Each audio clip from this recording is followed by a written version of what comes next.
Hello everybody and welcome to Sheboygan A's Baseball at Wildwood Park. My name is Mike Martin and along with Jordan Lorenz, we will be bringing you tonight's non-conference baseball game versus the Manitowoc Bandits, managed by Chris Sisler. Sheboygan, managed by Tim Moyer, is 26-16 and is currently on a 16-game 26-10 and is currently on a 16-game winning streak. Last night in Appleton, Sheboygan swept a doubleheader by scores of 3-2 and 3-0. In league action, Sheboygan is 10-8 in the Wisconsin State League and in first place at 9-1 in the NEW. Our starting pitchers tonight, there you see Dawson Selvaski warming up for Sheboygan. For Manitowoc, they'll have Carter Stabani. Let me give you the lineup for Manitowoc. Leading off and playing first and pitching is Carter Stabani. Batting second, the left fielder Jake Woolsey. Batting third, the third baseman Shad Hintz. Batting fourth, the catcher Ridge Guyette. Batting fifth, the first baseman Chris Casper. Batting sixth, the second baseman Cole Wolfel. Batting seventh and playing center field Dan Schmitz. Batting eighth and playing right field Zach Bolinin. And batting ninth and playing shortstop Dakota Belinsky. Defensively for Sheboygan, catching is Stabani, correct. Catching for Sheboygan is Caleb Lorbecki. Playing first base is Harry Stelt. Over at second base, Jacob Neese. Playing third base, Cooper Gussie. At shortstop is Bennett Becker. In the outfield, Cole McClavick playing left. Jonathan Kim in center. And Ross Christ over in right. Again, Dawson Selvaski pitching. Caleb Lorbecki catching. And leading off the ball game for the Bandits, Carter Stabani, their pitcher. Stabani fouls that first pitch off, and we're off and running. Our umpires tonight, we have veteran Keith Bondi umping behind the plate, and on the bases, Brian Ulness. Both those fellows have done a lot of baseball for a lot of years. It's a good thing. It means we shouldn't have to worry about them. Hopefully not. That's a fluid situation in CJ's mind, you know. He's not a big fan of the men in blue. Pop up down the first base side in foul territory. And Harry makes the catch.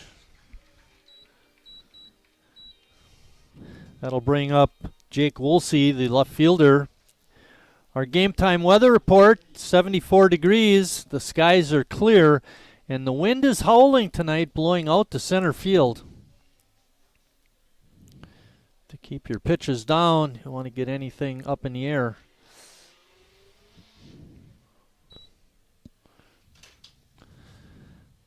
Dawson Selvaski, a Sheboygan boy, played his high school ball at Sheboygan North, making his third appearance of the season, his second start.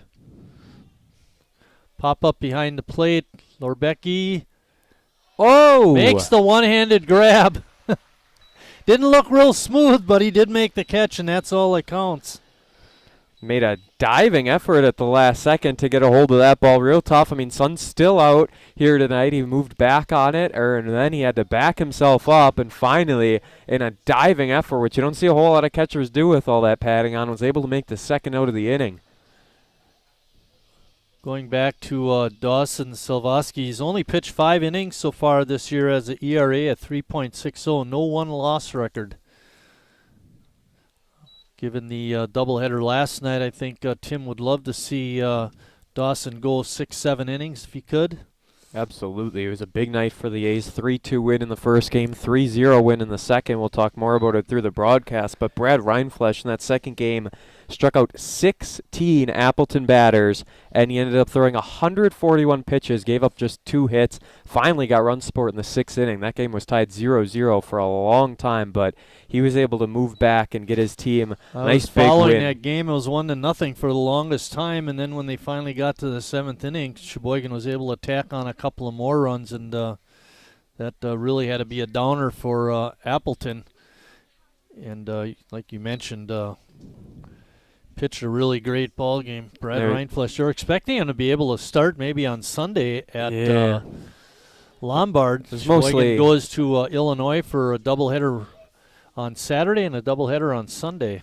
4 games in 2 days against the 13-2 Lombard Orioles in the State League. So that is going to be something as the A's try to redeem their extra inning loss from earlier this season. That game happened right here in the State League Challenge. Chad Hintz at bat. Bandits third baseman. He swings and misses, strike 3. A 1-2-3 first inning for Silvosky.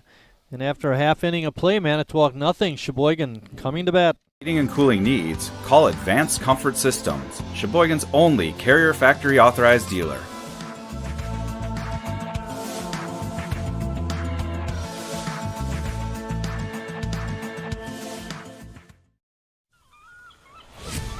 When a Bud Light legend comes back, they do it carrying a squeaky beach chair, an inflatable dolphin, and a cooler full of perfectly chilled Bud Lights on hot sand, wearing only one flip-flop.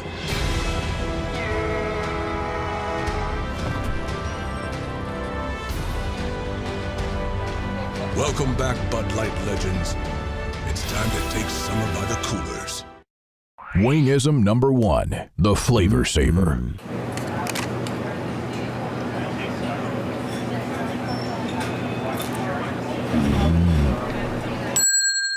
Legend Larry's, the definition of flavor.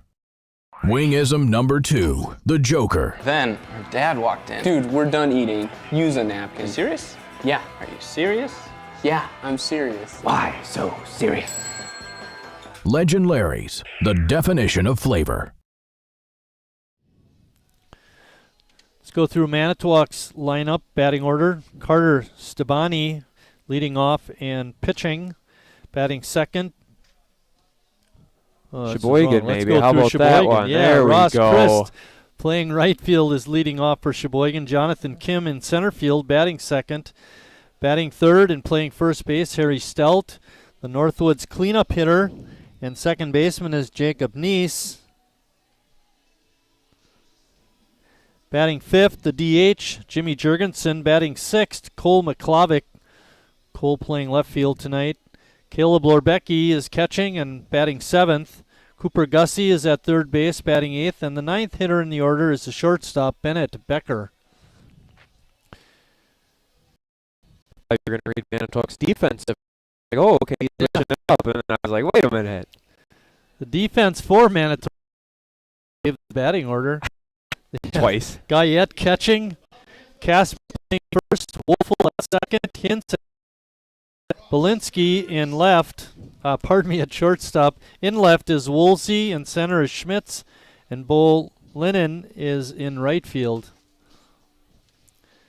Ross Christ leading it off for Sheboygan. He's having another great year. Hitting 342. As a team, Sheboygan hitting 314. They've got a bevy of 300 hitters. And Christ had a big night last night. He had 2 RBIs in the second game and RBI in the first game with 3 hits in that first game. So a real good doubleheader for Ross. Yeah, he's been one of the best players on the team for the last 3 or 4 years. He was MVP, I think it was 2 years ago. Harry was last year, but nice thing is you can move Ross around a little bit defensively. Carter Sabani with a very quick pace as Ross Christ hammers that one a little bit right ahead down of it. The line, fair ball. It's going to be extra bases in the corner. Ross trots into second with a stand-up double. Thought it could have been 3 because that ball was back at the foul pole way in the corner, but he's happy with the stand-up double, and why not? I don't know. He didn't look real comfortable running to me. I don't know if he was, I don't want to call it loafing, but he didn't have that quick step. He wasn't quick out of the box. But I agree with you. I thought he was going to go for third, but Jonathan Kim moves up to second in the order. We usually see him down a little bit lower. Not that he is way down in the 7, 8, 9. I think part of that's a result of Zach Risen being out and Palmquist not playing the last couple of games. And plus, the other thing, let's give Jonathan a lot of credit. He's been hitting the ball real well. So you want to get him up in the order, have him batting more frequently. He's got 5 doubles and a couple of triples. I saw Palmquist during BP had a brace on that left or right arm. Don't know quite which one it was. I think it was his left arm, and he was throwing some BP. So not the end of the world. He's still out here. He's still trialing. Yeah, trouble is when you get a wrist injury, you can't bat. Exactly. Oh, whoa. Interesting strike call. Kim hitting .382. He steps in tonight. Yeah, it was both. Ross Christ is on at second base with his double, leading off the ball game. Ball hit foul, racing over is Guyette, but not able to make a play. It's out of play. Sheboygan coming in with a 26-10 record. They've won 16 games in a row, going for number 17. Now, Manitowoc came up. They only got 9 players, but I'll tell you, if you look at this rivalry over the years, it's been quite a thing. Manitowoc's down this year in terms of players and good players, but boy, they'd love nothing better than to stop Sheboygan's winning streak. All the Bandits, not all of them, but a good majority of the Bandits' best players. Luke Mandich, he pitched a complete game last night, so he was well over 100 pitches. He's not here tonight. Full count to Kim, throws it back, but A.J. Dowlinger, star catcher of the team, he's not here. Earl Vorpagel, batting .611 on the season. He's not here as well, so they're missing a few key pieces, but they also have a doubleheader Saturday, so not sure if it was an availability issue where they couldn't make it or just saving. I don't know what it is, but at the end of the day, still here, still ready to play. Yeah, a lot of their best players not on board for tonight's game. That's the sad part for Manitowoc, yes indeed. Kim sitting with a 3-2 count. There's nobody out. We're in the bottom of the first inning, no score. Ross Christ led off the inning with a double. Guyette and Stabani trying to get on the same page here. They talked before the first pitch was thrown, and then they talked right again here, but something just a little bit off. Stabani throwing the ball, not too bad. He's been throwing some good pitches, got a benefit of the doubt with a strike call in this AB, but Kim battling with the count full. Stabani comes set at the belt and delivers. That pitch is inside and high. Jonathan Kim draws the walk, so Sheboygan has runners on first and second with nobody out. And Harry Stelt up. Harry's got, and let's take a look at this. He is having one of his finer years in years. He's hitting an even .400. His on-base percentage is over 500, 565. I mean, he's crazy. getting on at an alarmingly high rate. Whether it's via the walk or getting a hit or getting hit by a pitch, but he's an on-base machine this year. Also has a slugging percentage that is 600.659. I mean, he's just he's slugging. This is a MVP type season for Harry for sure. Absolutely. As he falls down back 1-1 is the count. The Sheboygan A's jumped off to that big lead to Green Bay on Tuesday night, but they couldn't ever get it to that 10-run mark. And with 4 games coming up in 2 days, just played a doubleheader yesterday. They would love to get out of here earlier than intended. Game is scheduled to go 9, which means if it was a run rule game, they'd have to play 7. Unless Chris Sisler decides to throw in the white towel and end it after 5, but I don't think he'll do that. No way you make the They trip don't to wanna Sheboygan for a that you don't want game. to do that. You know, Denny's got a good crowd here tonight. You know, you want to show them a good product on the field, and as long as we've got it, let's play 7 at least, if not 9. Manitowoc had a bad 10-3 loss to Casco. That's their only league loss. They're 6-1, so they're sitting pretty atop the Shoreland League as they have been the past few years. Yeah, I saw they got an easy win last night against the Ashwaubenon Lookouts. And that was the team they beat in the championship last year. Ashwaubenon, very, very good team. I was going to say that surprises me. Beat them in the championship last year because I think they're bottom of the league this year. They've only won 1 or 2 games. Ashwaubenon 5-3, so middle of the road. They are that high. Who's winning the bottom then? That would be Branch, per usual. Branch Okay. 0-8. All right. But it was an 8-1 lead for the Bandits in last night's game before they ended up pulling it out finally. Perry with bit. a 3-2 count. Nobody out. Runners on at first and second. That pitch is high and outside, and that loads the bases for the Northwoods cleanup hitter, Jacob Neese. That's the guy you want on base with the bases juiced, and there's still no outs. That's a big key here in this first inning. Neese, in 143 plate appearances, has 32 hits. He's hitting .260. It's an extra base hit machine, though. He's got a lot of extra base hits, 11 doubles, 3 home runs. First pitch swinging here in this at-bat. Had an RBI in last night in that first game. That was a big one as the A's trailed 2-1 going into the 7th inning, where they were able to add 2 more runs and get that big 3-2 win.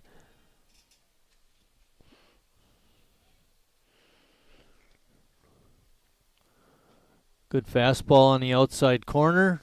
Makes the count 0-2. Bases loaded for the A's with just 1 hit so far, and that was that leadoff double. Yeah, you'd like to see Jacob hit the ball somewhere. Make Manitowoc make a play. Pitch rides up and in for ball 1. We got Ross Christ on at third. Over at second base, we have Jonathan Kim, and Harry's over at first, Harry Stelt. Oh, way to hang in there, Jacob. Yeah, Just staying got alive. a piece. Just nicked it off the front of the bat on an outside pitch. We're a little short-handed up here in the booth. We still have CJ doing announcements and audio enhancements, but Jordan pulling double duty. CJ's also being the field announcer. Bill Wagner not in the booth. Jordan doing a little bit of directing with our broadcast tonight, plus announcing. Oh, whew. Those outside strike pitches. 3. Looked like it might have been a little bit low, but Keith Bondi didn't think so, and he's got the final say. That brings up the designated hitter, Jimmy Jurgensen. That was one of those pitches to Jonathan Kim earlier on that got rang up for a strike. This one was a lot lower than that one, but basically the same spot, so it seems like the outside zone is in play for the pitchers tonight. Jimmy with a good rip, fouled it straight back. A's are first pitch swinging. I think 4 of their at-bats so far have seen a first pitch crack at it. Cole McClavich, What happens a lot of times when you have a lot of right-handed batters, the home plate umpire gets pretty comfortable with that outside strike call. But now when you get a left-handed batter, like Jimmy is, that outside corner isn't quite as, let's say, available. The umpires are not used to calling those pitches on the other side of the plate like they are. Yeah, because to Jonathan Kim, it was technically now inside to Kim where that last outside pitch was. So same spot, different comparison for lefty-righty split. Good fastball by Stabani. Got it past Jurgensen. Jimmy with a 1-2 count. Last thing the A's want to do is leave the runner stranded in No the span kidding. of 3 innings. Oh boy. Swing and a miss at a high pitch for strike 3, and that leaves it up to Cole McClavic. Cole, a veteran of the Sheboygan A's. He's also got a good... he's only came to bat 6 times, has 2 hits, so he's hitting .333 in very limited action. Cole serving mostly as a coach, player-type coach, but doing mostly coaching.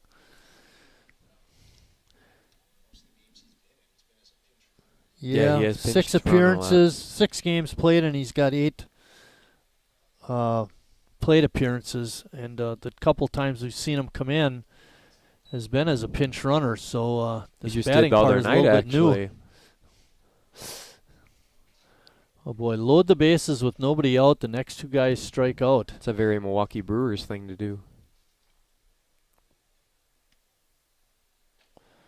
Cole a little bit late on that fastball. 1 ball and 2 strikes. Stabani 1 pitch away from working out of a bases loaded jam. What seems like it could have been a 4 or 5 run inning for the A's is now down to its final strike. Cole hanging in there, rings the bell.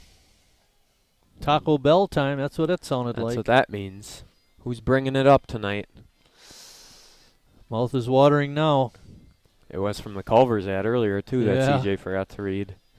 CJ was reading the pregame announcements. He said, did I read the Culver's ad yet? I said, no, my mouth isn't watering. Come on, Cole. Cole wanted to get hit by that pitch. Got to Can't lean lean in. into it, Cole. Yeah. Don't lean away.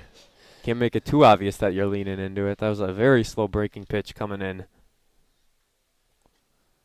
Pitch comes in high. That was close. Very. That loads it up again. Stabani's thrown a lot of pitches this first inning. He's walked 2, given up a hit.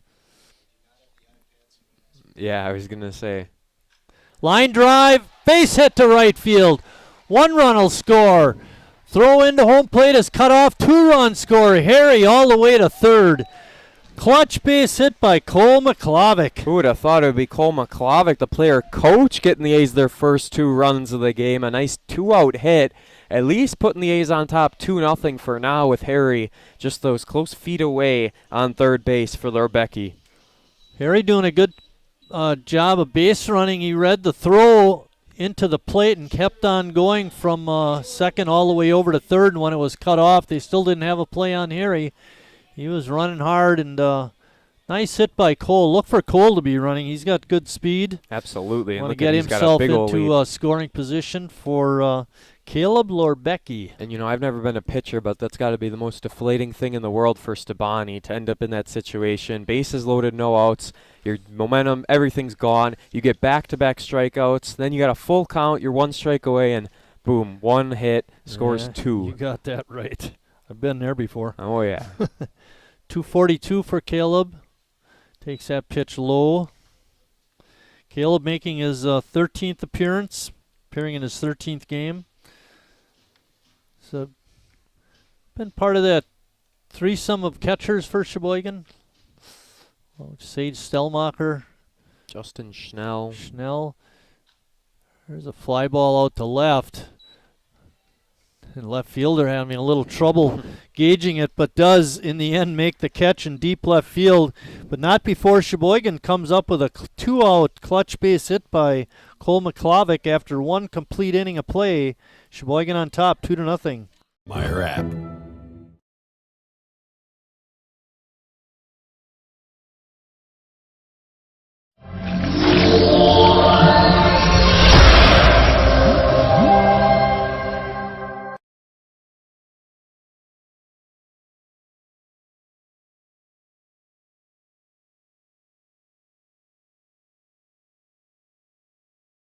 Spells the great taste of Sheboygan. What does it take to stay in business for 75 years? It's not only featuring USDA choice beef. It's not caring about every single one of our 30 varieties of bratwurst. Nope. After being family owned for 3 generations, we've learned it's about you. At Miesfeld's Market, we give back to the community and our customers always come first. Since 1941, we've been feeding our neighbors, so come by and see what we've got today.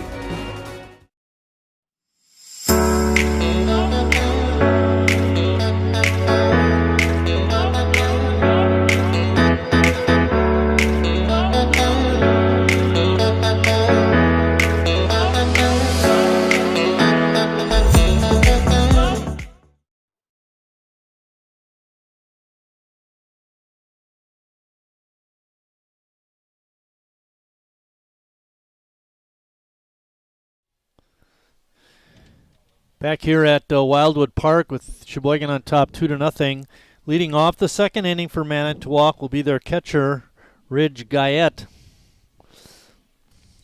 We were talking earlier about Manitowoc not having a lot of their best players here tonight.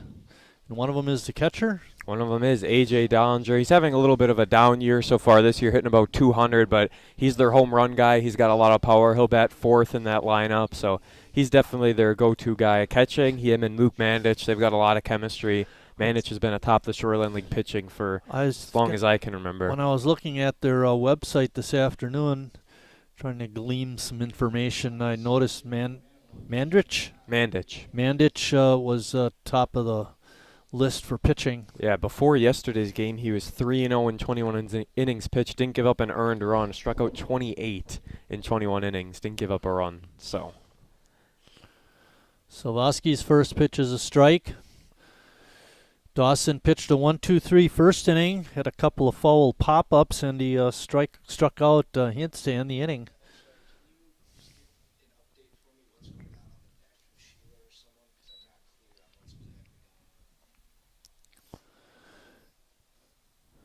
Waiting on deck for Manitowoc is Chris Casper, our first baseman. Sheboygan on a 16-game winning streak, looking to extend that out to 17. sure sounds nice, 16 games. It's also easy to remember because there's 16 games over 500, so like it goes hand in hand. It's nice and simple. There was a point in the season when they were, where is that? They were under 500 by a few games. And yeah, by more than a few. And little they've grounder really in come the back throw to will get it out. Nice 5-3 ground out as Cooper Gussie at third base making the throw. We usually see Jacob Neese over there, but he's playing at second tonight with Ross I noticed Christ in that the field. too. Gussie getting an opportunity to play tonight, partly because I guess it's a non-conference type game. Bennett Becker in at shortstop. Sheboygan looking for a guy to be like their regular shortstop now that Palmquist has been out for over a week, and Joey Pettit haven't seen him play shortstop in a while. He's done mostly pitching, it seemed like. We do know, well, we don't know for sure, but Palmquist should be back by the end of the year, which is good as there's a base hit by Chris Casper right up the middle for the first hit of the game for the Bandits. There goes the no-no. Already. Yeah, second inning. That brings up Cole Wolfel. Chris Casper on base now. He's one of the guys who's been with Manitowoc quite a few years. Good guy all around, great player for him. And you'd be the guy to know that. I would be the guy to know that. It's been a long time since we talked Manitowoc baseball. Why don't you tell our viewership your relationship with the team? I was the PA announcer of the Bandits for the last 3 years, and they were the Two Rivers Polar Bears, and then when they moved over to Manitowoc, someone asked me if I wanted to be the guy, so I said sure. Did it for 3 seasons. They won the Shoreland League each of those 3 years, so I think I can credit myself to those 3 wins. They're definitely in line to win it again. Like I said, they had a bad loss to Casco, but other than that, it's them, Denmark, and you can throw Casco up there as well. Going to be the top dogs in the Shoreland League. Schwaben on there, still up there, still could be in Howard's contention. Grove's not in that league. No, this Howard's year, Grove is not in that league. Because they used to. I know when I played at Howard's, we were in that league with Kewanee and Sturgeon Bay. Rung him up. Hey, nice fastball by Dawson, and he gets the strikeout, and that makes 2 outs in the second inning with Casper on at first, and that brings up the center fielder, Dan Schmitz. In the Shoreland League here, I can tell you, we've got Manitowoc, Denmark, Casco, Ashwaubenon, Algoma, Kewanee, and Branch. So pretty big league. They got a lot of teams in there. Some of them a lot better than the others, to say the very least. That's mostly once a week? They play a few times a week. Okay, more than once, all right. So when I mentioned the record for Manitowoc, it's 8-5. You mentioned 6-1 in league play, but 13 games at the beginning of July doesn't seem like many games being played, and I guess some of that speaks to the point that they're still trying to get the program really up and running, and just don't have a whole lot of players. They've got pitching anyway. They played in the Navarino Hardball Challenge, which I know Appleton played in. They ended up beating Appleton twice this year, so that's good signs for Manitowoc, beating a team that the A's barely scratched by last night. There's a drive into the gap in left center field. Nobody's going to get that one. It's going all the way to the wall. Cole McClavic getting it in quickly. They might have a play at the plate. Here's the throw. Not in time. And scoring from first base is Chris Casper, chugging around the bases, and in standing with a double is Dan Schmitz, an RBI double for that matter. Good throw, would have without a doubt got Casper at the plate, but with being off the line, Schmitz gets the stand-up RBI double Now it's a 2-1 game. Zach Bolinen up next. Zach playing out in right field. Sheboygan's lead is cut in half. It's now 2-1. They're on top. Schmidt threw the. I thought Cole McClovic did a great job of getting that ball in quickly to the cutoff man. Just Becker's throw just off the money, like we mentioned. His throw to home, not where it needed to be. Plus Casper was really running hard. He was running hard from first to home too. Not an easy run, and Chris Sisler was sending him all the way. There's that outside pitch called for a strike once again. And that evens the count at 1-1. You know, we mentioned about almost getting out of the jam.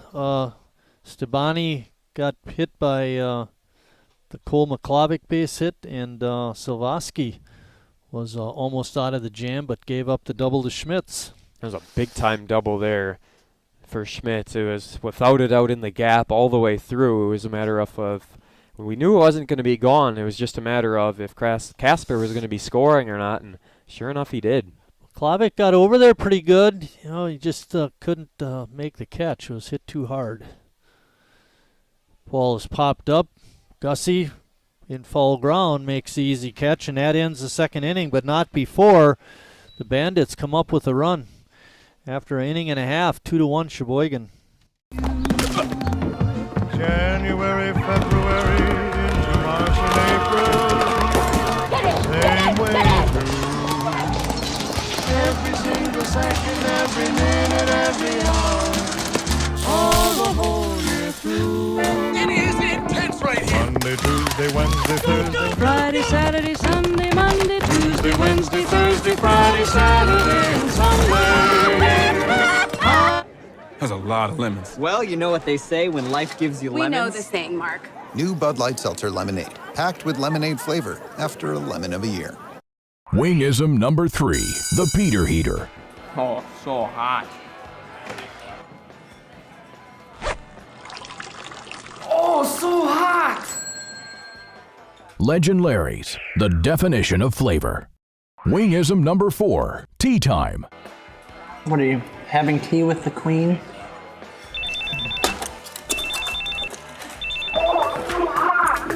Hello. Nice. Legend Larry's, the definition of flavor.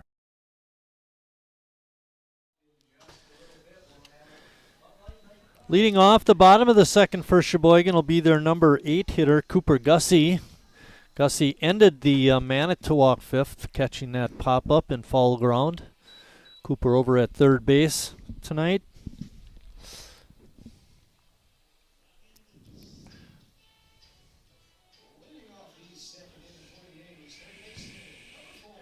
Cooper Gussie is hitting .214 on the year, making his 18th appearance.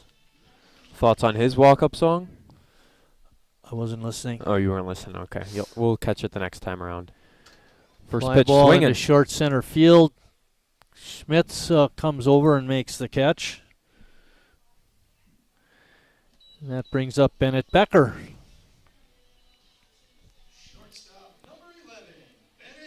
You don't see a shortstop in the 9-hole a whole lot. Kind of interesting. Jose Iglesias.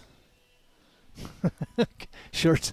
There's one of them. I don't know where he's playing now, but he was not a good hitter. He'd probably be one of the guys that'd be bad. It's exactly why. Yeah. It was an awesome fielder, though. Not that Becker isn't a bad hitter either, but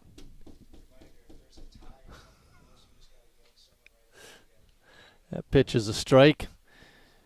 1-1 to count to Bennett Becker. Bennett having a pretty nice year, hitting .220. A very versatile infielder, and does a good job at all those positions, whether it's third or second or shortstop.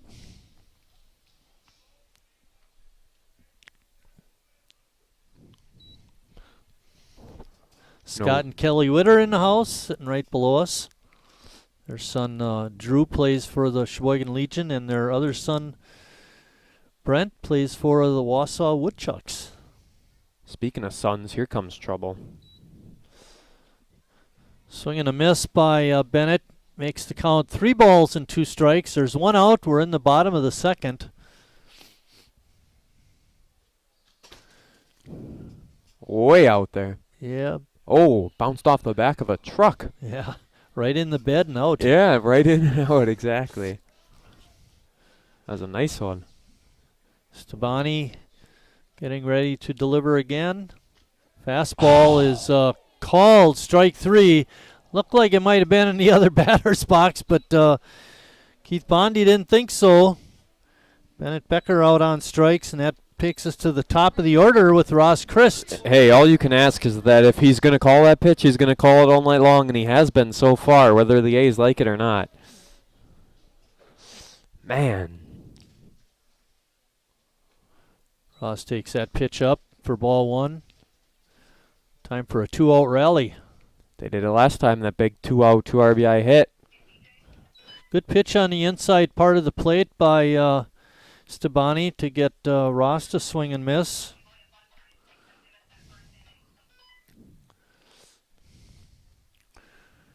We don't have any stats on Manitowoc. Do you know anything about Carter Stabani? Not pitching-wise, I do not.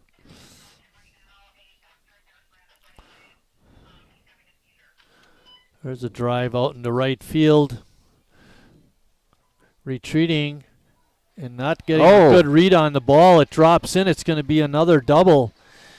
You could tell Bolinin had trouble with it right from the beginning. He started to set up, and then all of a sudden he started drifting. Then he had to turn around and go back. And anyway, it's another double for Ross. And with 2 outs, Jonathan Kim is up with an opportunity to drive in a run. And I think Schmitz was kind of the tell there that ball was going to drop, because he all of a sudden panicked last second, and sure enough, ends up dropping in the outfield. See if the A's can spark that 2-out rally, as we mentioned. Listen to this stat for Ross. That's 17 doubles on the season. Insane. Holy cow. He is riding a hot streak right now. Going to need that heading into Lumbar, that's for sure. Yeah, Jonathan Kim had a good pitch to hit, fouled it straight back.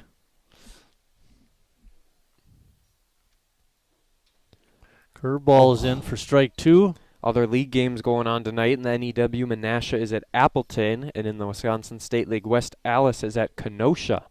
So we got 2 other league games going on. This is a non-league game here in Sheboygan. Manitowoc was a long-time member of the Northeastern Wisconsin League, and then dropped out, and I think, didn't the program shut down for a year or 2? Either that or it fizzled into the Polar Bears, so maybe it shut down for like a year or so and then became Two Rivers Polar Bears, and then they went back to Manitowoc eventually. There's a lot of moving parts. Pop up into short left. Left fielder coming in and makes the one-handed grab to end the inning. After 2 complete, Sheboygan on top 2-1. At Northwoods, we're protecting you through this pandemic and the next. I grew up working in my family's supper clubs. This is where it started with us as far as the fish that we serve at Culver's today. We source the finest cod and batter each fillet by hand and always cook it to order. That beautiful golden brown color and flaky on the inside. The fish fry is a Midwest tradition. It's about families coming together. I love bringing this tradition to guests everywhere. Mom and Dad would be proud. Welcome to Delicious. Last year's financial year, excuse me. Sometimes you need to get out. The great outdoors. Free pickup's easy. Just order ahead in the Meijer app.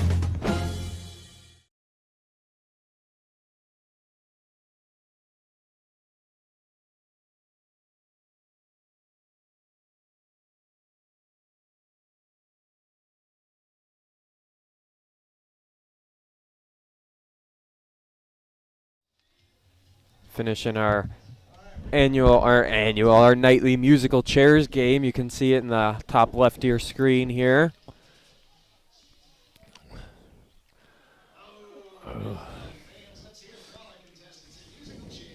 She was wearing red or maroon. She had to win an A's spirit. Yeah, but she doesn't have the logo on the front. That kind of disqualifies her in my mind.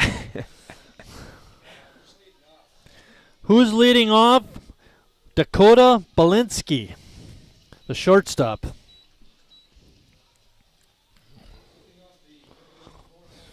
Now Belinsky stepping up to the plate. Wears number 50. In my mind, that number belongs to a pitcher.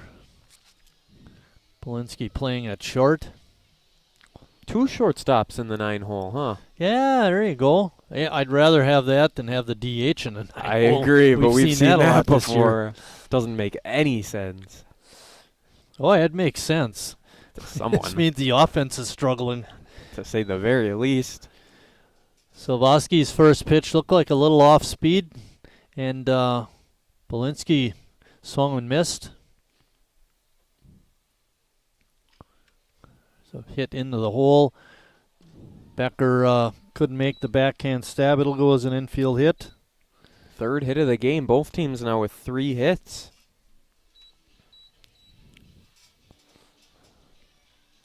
That would have been a tough play, even if Bennett is able to pick it up on the backhand to straighten up and throw out Belinsky. That does take us to the top of the order. The pitcher, Carter Stabani. Carter popped out in foul territory to Harry Stelt.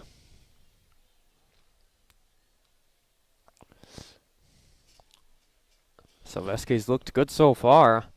Gave up that big double, which scored the run, but other than that, he's been pretty flawless, giving up a little single here or there. Not the end of the world because he's getting batters out. Infield is deep at all positions. Harry, of course, holding the runner at first. There's nobody out. We're in the top of the 3rd. Sheboygan on top 2-1. Again, mentioning Sheboygan looking to make it 17 wins in a row. They've been on a very hot streak recently. Ow. Ball is fouled straight back above us.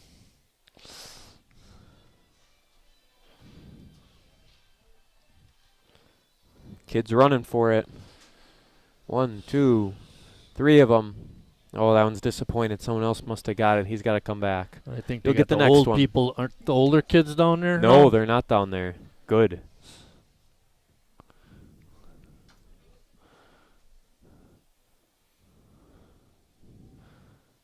Oh, 2.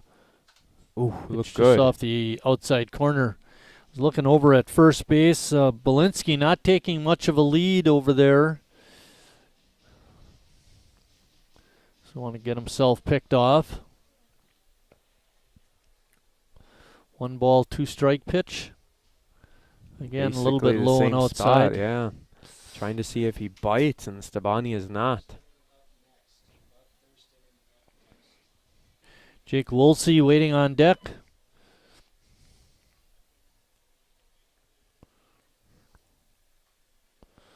Silvosky, that pitch gets by Lorbecky. And it makes it 3-2, so it went from a 0-2 count to now 3-2. Dawson trying to find that outside corner and seemed to be missing a little bit worse the last 3 pitches. Yeah, you don't want to be going from 0-2 to 3-2. You want to go from 3-0 to 3-2. It's a reverse against Silvosky here. And now you got Stabani at second, so your double play is gone. Or Belinsky, I should say, at second. Yeah, Belinsky's on at second. That's okay. There goes your perfect game. I lost it a long time ago. Pop up on the infield. And making the catch is Jacob Neese. Playing at second base today, and that's going to bring up Jake Woolsey, left fielder. Woolsey, I believe, joined the team last year. It was a little bit later in the year he came on with the squad. I don't want to be critical, but between Jake out in left field and Bolinen in right field, they don't look real steady out there. They've made the catches. I mean, you got to give them that. Except that last one that was hit pretty deep by Ross Christ. Foul ball there. Yeah. In fair territory. Nobody was doing anything. When you see Woolsey now running the hitter, you know something's up. Yeah, it must have gone off his foot or something. But he wasn't even hopping around or anything. Really no way it would go off the plate, I guess. Yeah, he was just staying at third, too. Didn't even run for it. That pitch is in the dirt. It's usually just the hitter that knows when that happened. It's not like everyone who stops and does nothing. 1-1 is the count. There's 1 out. Manitowoc has a tying run at second base. Wind has basically died down out in center. We'll give you a look at that. Pitch is low again. Dawson having a little bit trouble finding the strike zone so far this half inning. Of course, hasn't walked anybody though. Give him that. Oh, that pitch usually called a strike, but not this time. Looked pretty close. 3-1. It's your fault if he walks him. Shad Hintz, I'll take the blame. Good. I'll take the blame. He's not gonna though. Look at that. Swing and a miss. Tacked on, went right in the heart of the plate.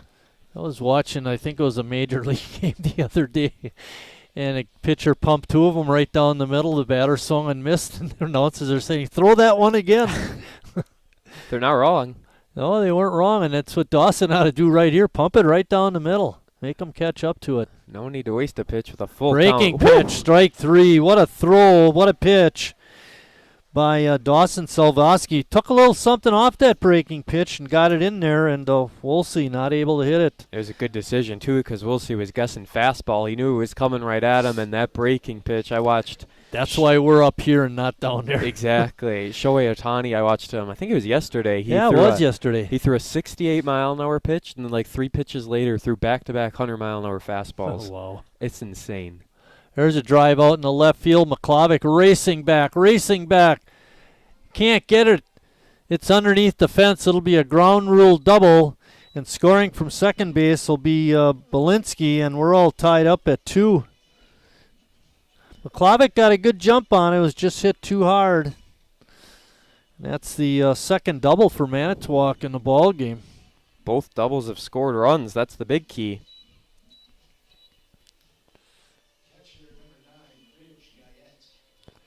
Now you got the cleanup guy at bat, Ridge Guyette, with Hintz over at second. Yeah, Ridge playing catcher tonight for the Bandits. His first at bat, he hit one over to Cooper Gussie and was thrown out at first.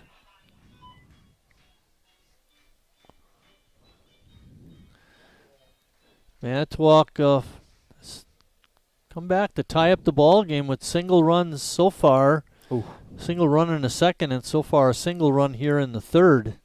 Now you go back to that A's first inning, bases loaded, no outs, where they only got 2 runs out of it. Well, I wouldn't say only more. 2 runs, but I'll say it's pretty goddamn fortunate that McClavic came up with that base hit to get 2 runs, because like you said, Stabani was looking at getting out of the inning. Yep, and somehow McClavic came up clutch, and this was not his fault at all, that ball that dropped in left field.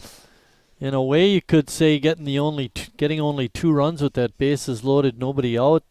And the first was actually, in a way, a win for the Manitowoc Bandits. I'd say it's a win for both teams at the end of the day, because the A's, when you had 2 outs and the bases loaded and you wasted them, you're lucky to get those 2. Count is 2-2. Do have 2 outs. Hintz is the runner on at second base for Manitowoc. Hit a long double to left. There's a ball hit to Gussie, knocks it down. Throws across to get the batter, Guyette. But after 2.5 innings of play, we're all tied up, 2-2.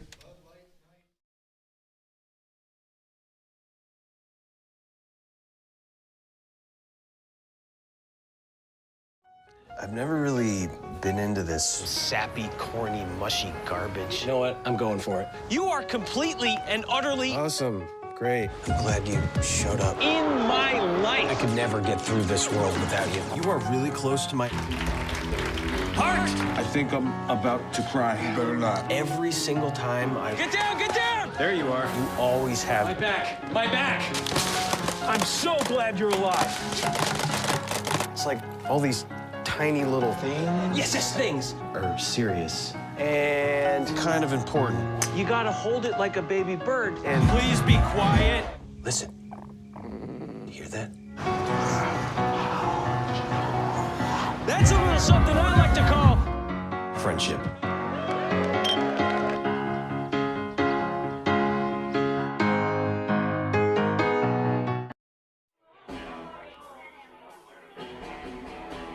All right, guys, we got teriyaki, honey barbecue, and mild.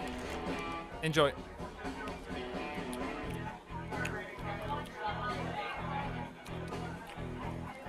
All right, DOA wings, hottest on the menu. You got a problem?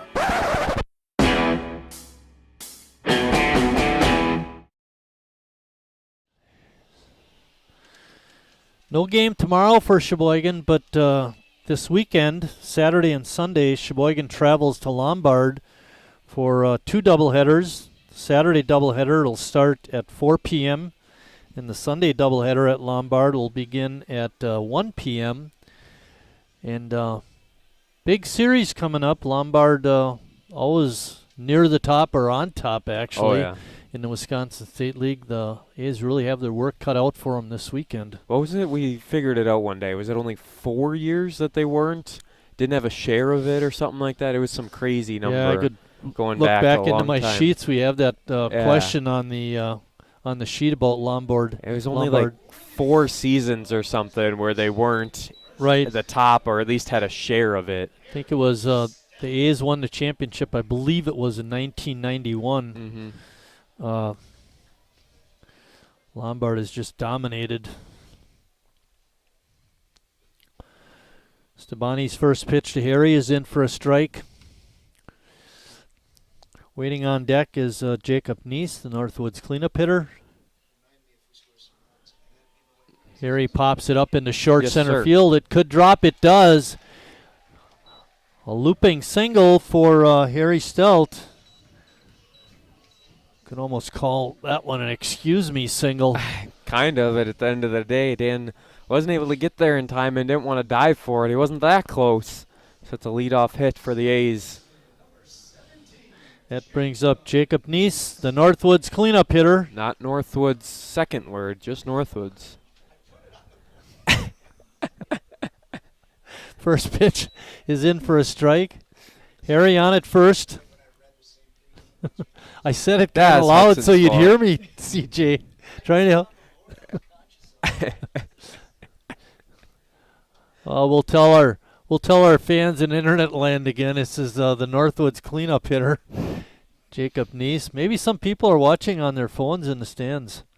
It could be. Never know. They want to listen to us. It's on a delay though. It's like a 10-15 second delay, something like that. Yeah, it'd be pretty bad. Wouldn't be ideal. There's a drive out in the left field, but I think it's going to go foul. Yes, it is. Was hammered hard right into Jacob's wheelhouse, but he got around on it. Little bit ahead of it. Don't think the A's saw themselves in a 2-2 game where both teams have 4 hits in the bottom half of the third, so now it's up to them to get out of it.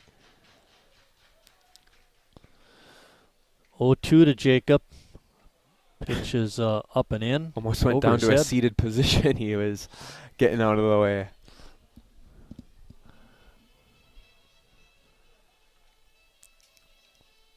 Harry's on at first base with a single to center. Wow, I don't know how he made any contact with that one. It was basically at an eye level. Got it off the screen behind home plate near the top. You could see Guyette chasing it after it hit off the screen. If it was the Savannah Bananas, they'd probably count it as an out if you catch it off the net. Pitch is up high. In 1860s baseball rules, they had a team. We have a team here in Sheboygan County from the Wade House. Plays 1860 rules. Anything that bounces and you catch it on one bounce, it's an out. It's not bad. And if you get like an infield, there's a line drive out to right, over the head of the right fielder. Harry chugging around second. He should be able to score. Neese running around second. He's going to go into third, sliding, and he's safe. How about that? Harry from first to home. And we'll be giving away some prizes here at Wildwood Park as Harry Stelt comes in to score on a sliding triple. Wow. Neese, the Northwoods cleanup hitter, does his job. I think for Jacob, that's his first triple of the year. When we looked at his line, 11 doubles, no triples. Now he has one. Yeah, there's not a whole lot of players with a triple. That brings up Jimmy Jurgensen. Jimmy looking to get off to Schneid. He was struck out swinging his first time up. It's a bouncer up the middle. This will score Jacob. It gets past the second baseman. Error. Woeful. It's going to be an error for sure. But give Jimmy an RBI on that grounder.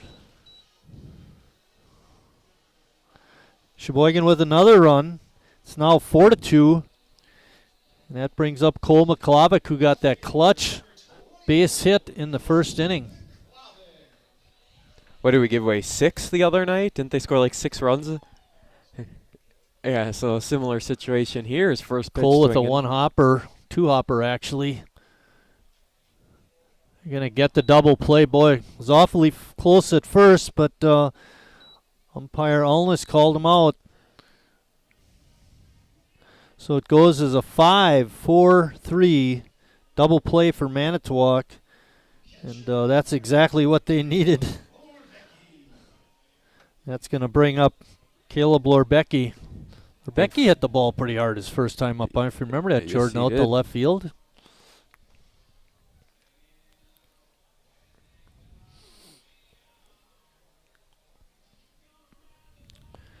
Time for a 2-out rally. It's happened before. They teased it last inning as well. First pitch is in the dirt for ball 1. Harry hit a looping single to center. Neese followed that with a long triple. And then Jimmy Jurgensen hit a slow roller out to second base that Woeful couldn't handle. That scored Sheboygan's second run.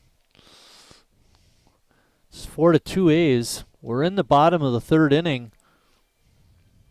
Good to see the A's able to answer right away with that 2-2 game. Lighted a fire under them, and they thankfully countered and reacted well by scoring 2 runs here in this inning. Yeah, that is good. Take the momentum right back. It's all up to Silvoski. He's got to come out and throw strikes, get him down in the fourth. Oh, man, high. 1 ball and 2 strikes.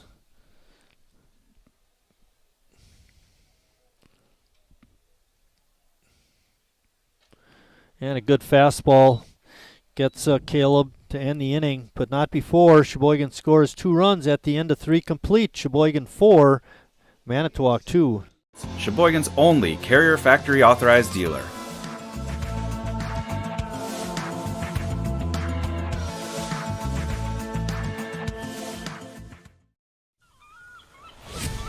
When a Bud Light legend comes back, they do it carrying a squeaky beach chair, an inflatable dolphin, and a cooler full of perfectly chilled Bud Lights on hot sand, wearing only one flip-flop.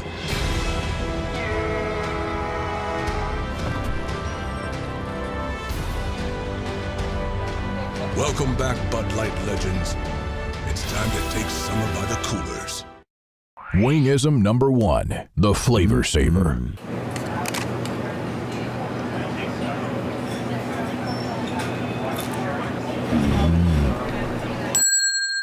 Legend Larry's, the definition of flavor. Wingism number 2, the Joker. Then her dad walked in. Dude, we're done eating. Use a napkin. Are you serious? Yeah. Are you serious? Yeah, I'm serious. Why so serious? Legend Larry's, the definition of flavor. Getting ready to start 4th inning action. Chris Casper is going to lead it off for Manitowoc. He singled his last time up in the second and wound up scoring a run. Dawson Silvoski still on the hill for the A's. Chris Casper. It would help if I put a 10 on the board.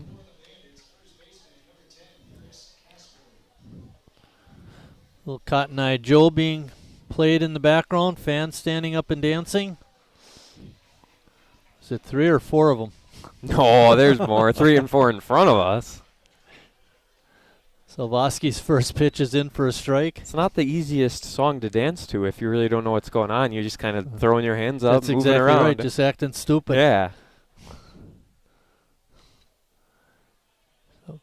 Fly ball into short left. That's going to be caught by Becker. I was a little worried about that one. Far out into left field and made the grab. Thought it was going to be a oopsie single. Yeah, so did I, actually. We've mentioned, at least I have, on and off, Carter's strength is his defense, and he brings a lot to the table in that regard. Next up for Manitowoc is Cole Wolfel.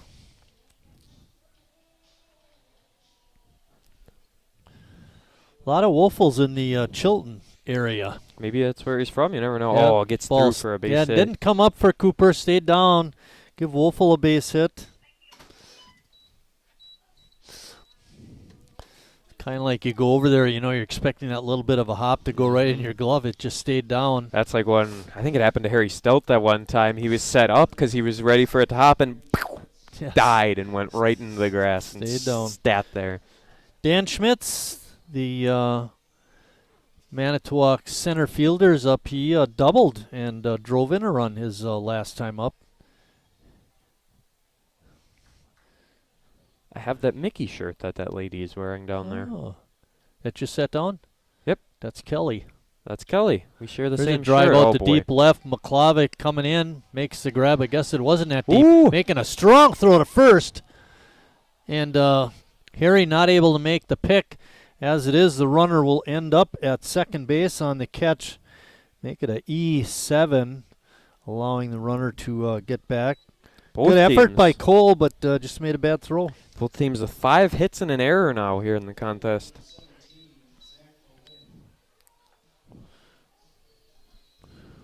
One error for Sheboygan and one error for Manitowoc. Well, don't let this error come back to haunt us. I saw Dakota Bolinski warming up over there on the right side. Now he's coming back because he's up next. He's on deck. Lennon pops that one straight up. Lord Becky had a little trouble last time, but not this time. Catches it nice and easy, and that ends the inning for Manitowoc. Still 4-2 Sheboygan as we head to the bottom of the fourth. Just order ahead in the Meijer app.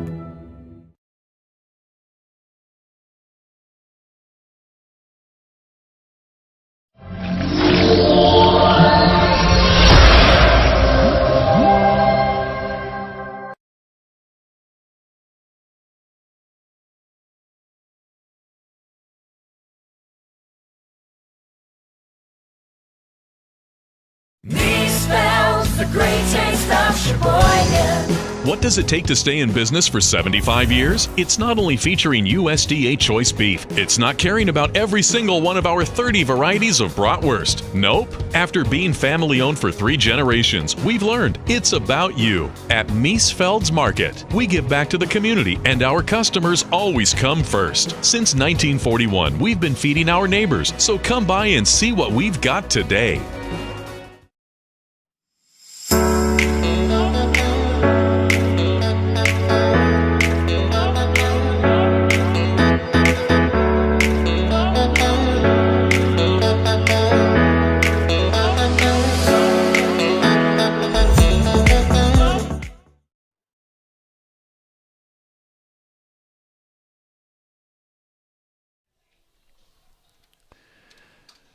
We're just talking about our trivia question for tonight. It's that's gonna happen in the 5th inning. When?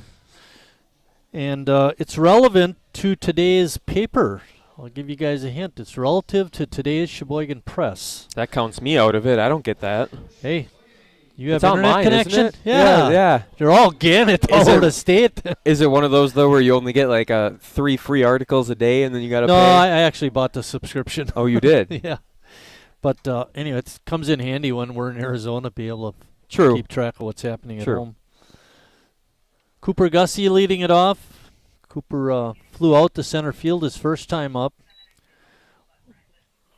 I don't want to give too much information about this related to today's Sheboygan Press because that would actually could give away the answer. Yeah, we don't want to do that. No. How much does that cost? Probably $20. Not too expensive, I assume.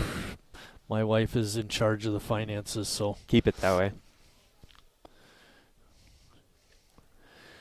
Not that I'd subscribe. I'd have no use for it. No, what the Manitowoc paper, like when you're Herald in college and Times, stuff. Yeah. 2-2 is the count. Breaking ball. Oh boy. Long throw is way over the head of the first baseman. It bounces away and going right to second base is Cooper Gussie.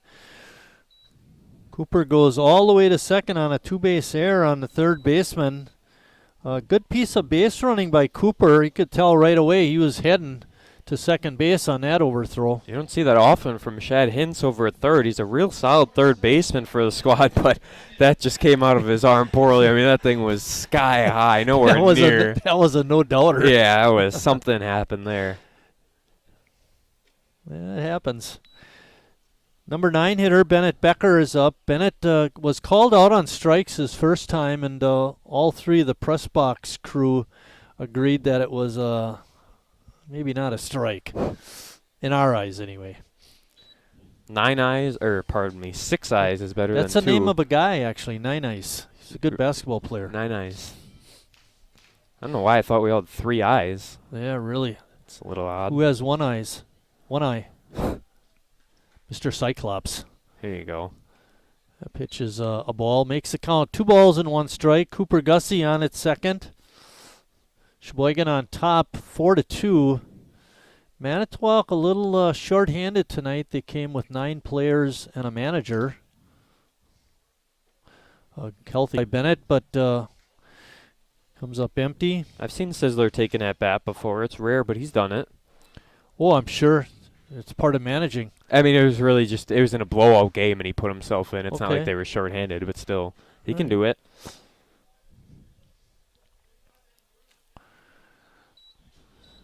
Stabani strikes out Bennett again. No debate this time in striking out as he swung on the high third strike, but it brings the A's back to the top of the order here with only 1 out and a runner on second. Ross Christ is up. Ross is 2 for 2 with a couple of doubles. Leading the ball club with 17 doubles on the season. Came in to tonight's game with 15, and those 2 brings it up to 17. And that ball bounces foul. I thought it bounced off his leg, and I think he thought so as well, but it eventually, and thankfully for him, rolled back out towards foul ground. I believe I was talking to Ross in the parking lot the other night. He's pretty much done at Platteville. He could come back and play 1 more year, but I think he's pretty much COVID decided eligibility? Yeah, exactly. Yeah. COVID, but he's ready to get on with life and get a real job. And it's good to see. Of course, my first question to him was, "You still going to be able to play with us?" That's all that matters. And well, he said he really didn't know because he didn't know where he'd get a job. It's true. Good fastball, but outside makes it 2-1. There's 1 out. Gussie still at second.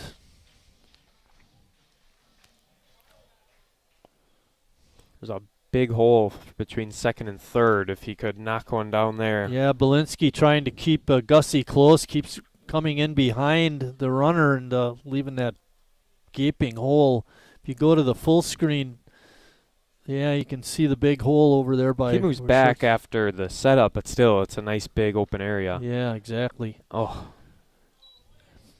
Called strike, makes the count 3-2. Kim waiting on deck. Stabani comes set at the belt. Breaking ball is hit to the first baseman. And nice 3-1 put out. Christ is out. Certainly could have taken it himself, was Casper, but Stabani was all over it, and he ran towards first base, and they'll get the out that way. Yep. Jonathan Kim up. Kim walked in the first and scored. He flew out to left to end the second inning. So he's looking for his first base hit. Now would be a great time to get it. Gussie on that ground out to first, moved over to third. That's what I was going to say. Ross Christ, even though it was a simple little ground out, it advanced the runner. Made that a bit easier for Kim to try and score him. Kim had a few RBIs in Tuesday night's ball game. Stabani walked 2 batters in the first inning, but hasn't walked anyone since. But he still seems like he's throwing a lot of pitches. I think that's why we saw, or at least I saw Dakota Belinsky over warming up, throwing a few, trying to get loose. All hands on deck tonight, huh? Yeah. Only 9 players. Well, that's the problem, is you can't have anyone warming up right now because you'd need extra bodies, so you're stuck doing it while your team's hitting. Good take by Jonathan Kim. Makes the count 3 balls and no strikes. Harry waiting on deck. Like to get Harry up with runners on the corners.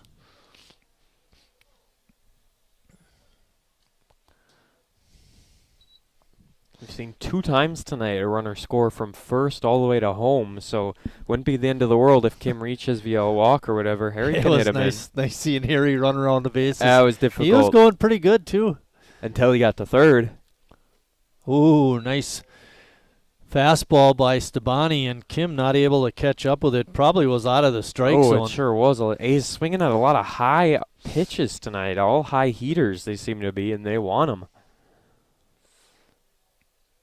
Kim takes that one in the dirt. Great stop by Guyette to keep Gussie at third.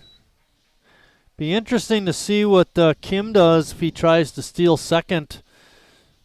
I would think if you're going to have him steal a base, it's going to be on the first pitch. He stole 2 bags on Tuesday night, 2 different situations, so I think without a doubt we'll see him on the run. But, I mean, Stabani's got a real quick move. Yeah. It's just a matter of if Ridge guy up behind the plate see if decides Harry to throw takes it a pitch, allows Kim to steal. There he goes. Pitches up high, throw is in the dirt, into center field. That's the price Kim you will pay. go to third, and Gussie will trot home from third base, and Sheboygan has another run. Give Kim a stolen base, and he moves to third on the throwing error. Third error of the game for Manitowoc. I think on a good throw he would have got him too, but at the end of the day, if you're going to throw it, it's got to be on the money. It's actually how the first game in the doubleheader ended yesterday. Ball 1. Ball 1, good call. But in that doubleheader yesterday, Becky threw it a Appleton player who was trying to steal second, and that's so how the game was over. did you lose your perfect game twice? Once as an announcer and once as... It doesn't matter how many times because I've already lost it. I can just keep losing CJ lost it. his before the game even started. He lost his in like the first 5 minutes. My wife told me I lost mine this morning. See? It doesn't really count then. You got to be at the ballpark to lose it. I thought it was a great piece of hitting by Harry to take that first pitch and allow the Kim to steal. Let's see if Harry can come up with a base hit to drive him in. Ooh, surprised that one missed. We've seen worse pitches called for a strike. It's 2-1. So he's trying to change things. Very superstitious. There's a drive out into right field. And making the catch is the right fielder, Bolinen. And that ends the 4th inning. But after 4 complete, Sheboygan tacks on another run. They now lead it 5-2.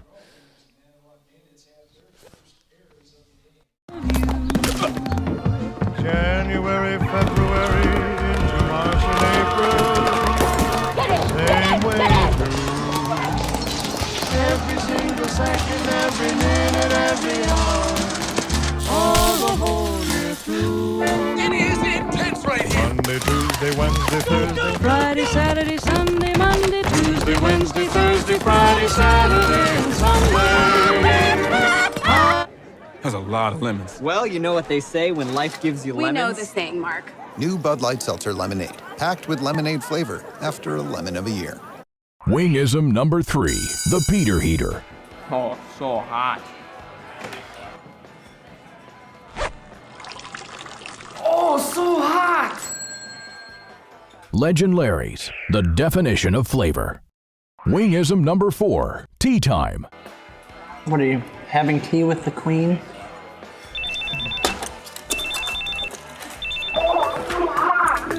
Hello. Nice. Legend Larry's, the definition of flavor.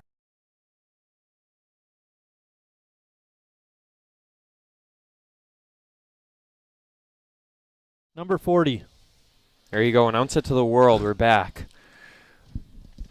Getting ready to start 5th inning action is Sheboygan relief pitcher Dylan Davis in for Dawson Silvosky. Dylan making his 4th relief appearance of the year. He's pitched 9 innings. Has a high ERA of 10, but he has won 2 ball games and lost 1. So we look for Dylan to have a little better performance tonight and get that ERA under 10. Yeah, we don't like north of 10 ERAs. We don't like north of 5 ERAs, but at the end of the day, you live with it and you move on.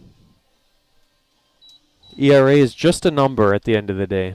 Yeah, exactly.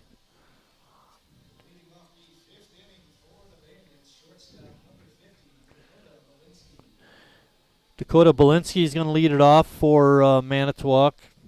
Dawson Silvoski went 4 innings, gave up 5 hits, 2 runs. They were both earned. Kudos to Dawson. He didn't walk anyone, and he did have 3 strikeouts, so pretty nice outing for Dawson. Davis, that first pitch, fires a fastball past Belinsky. Now, you said Belinsky was warming up in the bullpen area? Yeah. Jordan adjusting the camera.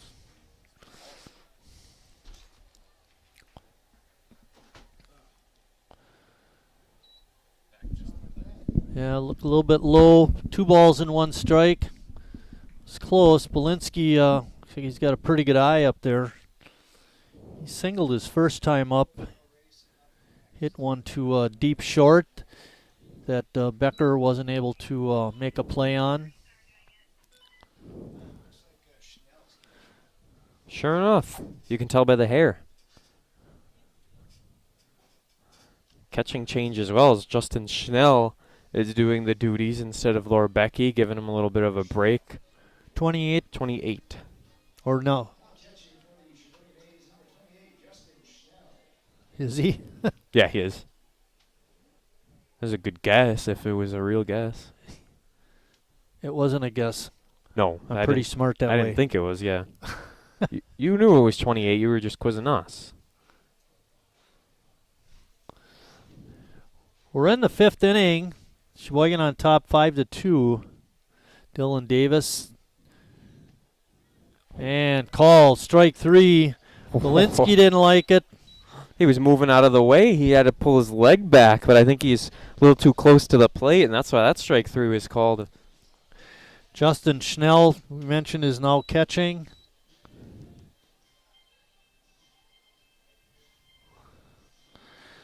Back to the top of the order for the Bandits. Carter Stabani, their pitcher, is batting. He's 0 for 2 tonight. Couple of pop-ups, one to Harry and one to Nice over at second, first and second.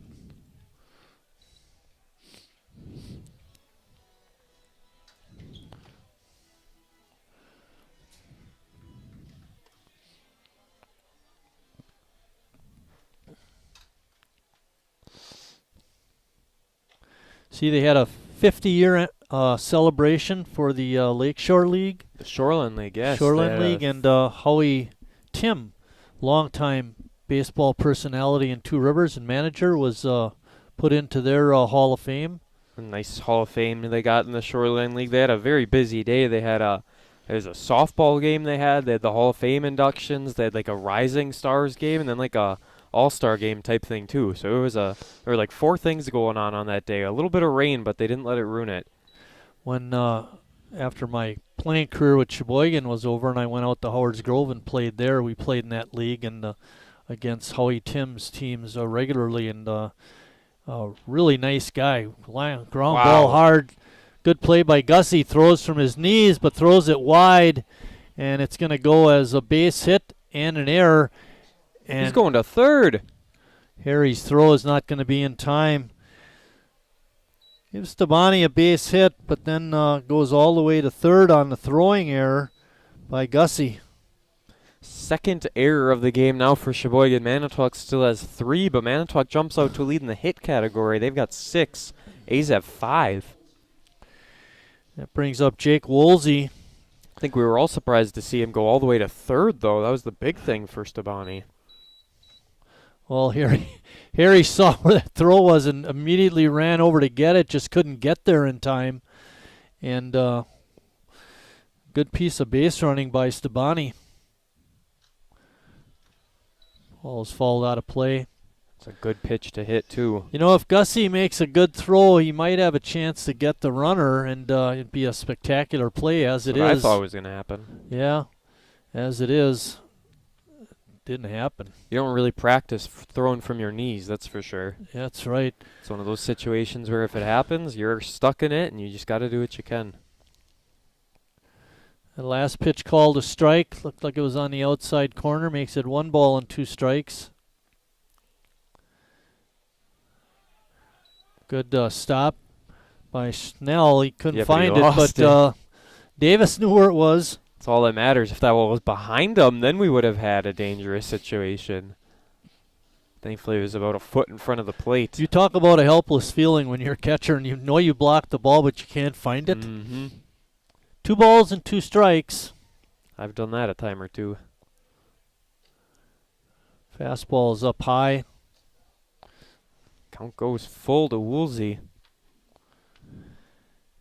Davis in his 9 innings has walked 3. Struck out 2. There's one. Called strike 3. Jake knew it. Took it right down the middle. 2 outs now. Runner still at third. That brings up Shad Hintz. Woolsey knew it, but he tried to play it off a little bit, started running down the first base line, and then as soon as that call was made, went back into the dugout. Now it's up to Shad Hintz to try and get the Bandits within 2 with that runner on third. Hintz 1 for 2 in the ball game. It's an RBI double. Ball popped up on the infield. Davis calling and makes the catch for the third out. After 4.5, Sheboygan still on top. 5-2, looking for win number 17 in a row. Northwoods, we're protecting you through this pandemic and the next.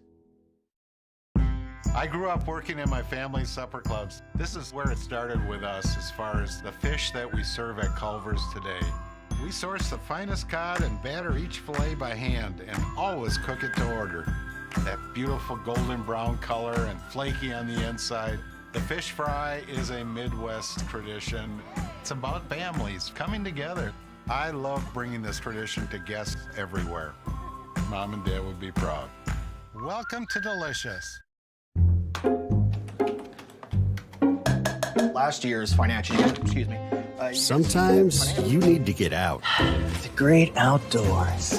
Free pickup's easy. Just order ahead in the Meijer app.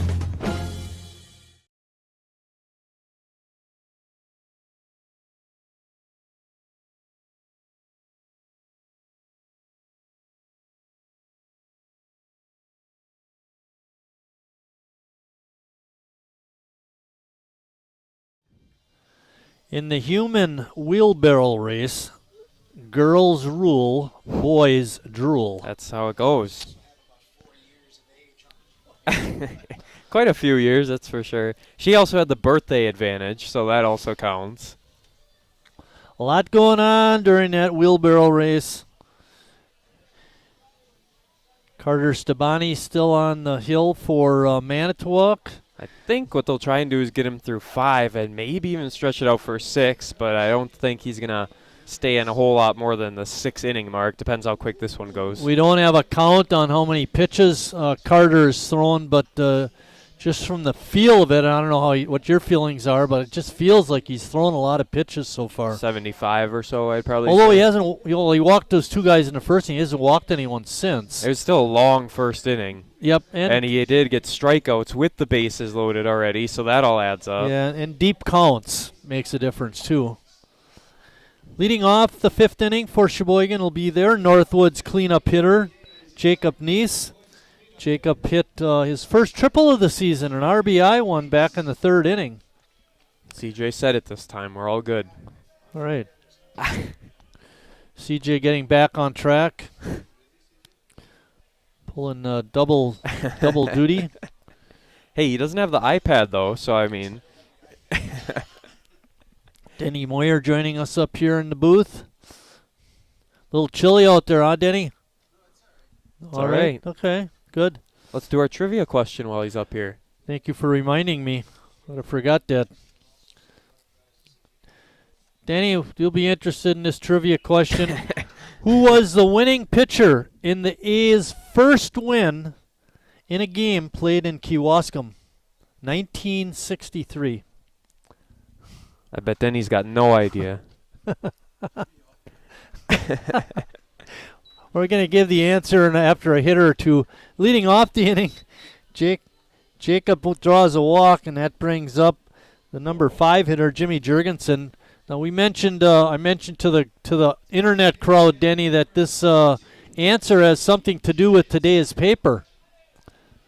So, but I told Jordan, don't give them too much information, otherwise they'll know right away. They'll start running to their paper and looking for the because I answer. really know the Sheboygan Press inside and out. Hey. Yeah, there you go. Let's do it. That's fine. I got the scoreboard to run. Jimmy had a good rip at that one, followed it straight back. It's 0-2. Hey, Danny, what's the name of the bat boy?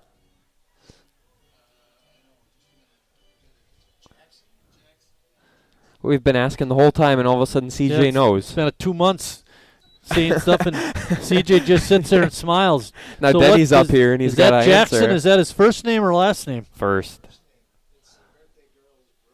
Okay. Oh. I'll tell you, Jackson does an awesome job. So we just got to ask Olivia her last name, and then we can put the pieces together. Jackson and Olivia.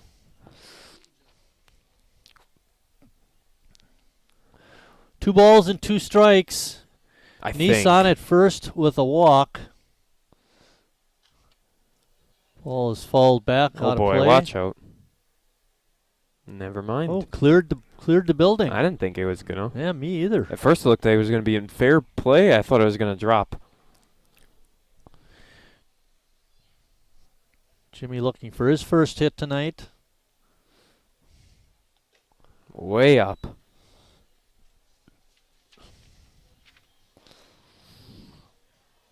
Stabani now with a full count. Had Jimmy no balls and 2 strikes. Jimmy drives that one foul out on the New Jersey Avenue. Jacob Neese was running as well, but it didn't pay off.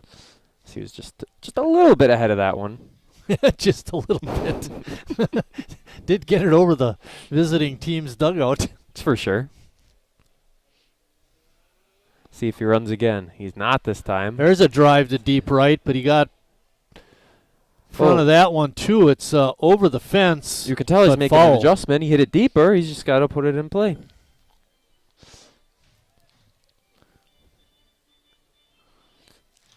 Here we go, part 3 of the full count. Yeah, it was. There he's running once again. His Niece. Pitch is up and in for ball 4. We mentioned about Carter Stabani walking a couple hitters in the first inning. He didn't walk anyone in the second, third, fourth, and now he's led off the 5th inning with a couple of walks, and that brings up Cole McClavick. And the problem here with Manitowoc, mentioned it a little bit earlier on, but they can't have anyone warming up right now. They're all out on the field, so if Dakota does come in, he's going to be a little cold, and he's going to take every warm-up throw he can get. And not only that, you're asking your pitcher who's just thrown, a lot of pitches to go play a defensive position. Exactly, then they got to flip-flop and maybe make more adjustments if they put him over at shortstop, he's making those long throws. Not good. Pitch is outside. 2-0. Neese and Jurgensen on at second and first. They both walked to lead off the inning, and now Stabani is 2-0 to McClavick. Undercut that one. Would have been a good ball to put in play. Yeah. Fouled it back. Cole got that clutch 2 out, bases loaded 2-run single in the first to get Sheboygan on top early. See if he can add another RBI here. Wild pitch would have been nice to get the runners to second and third.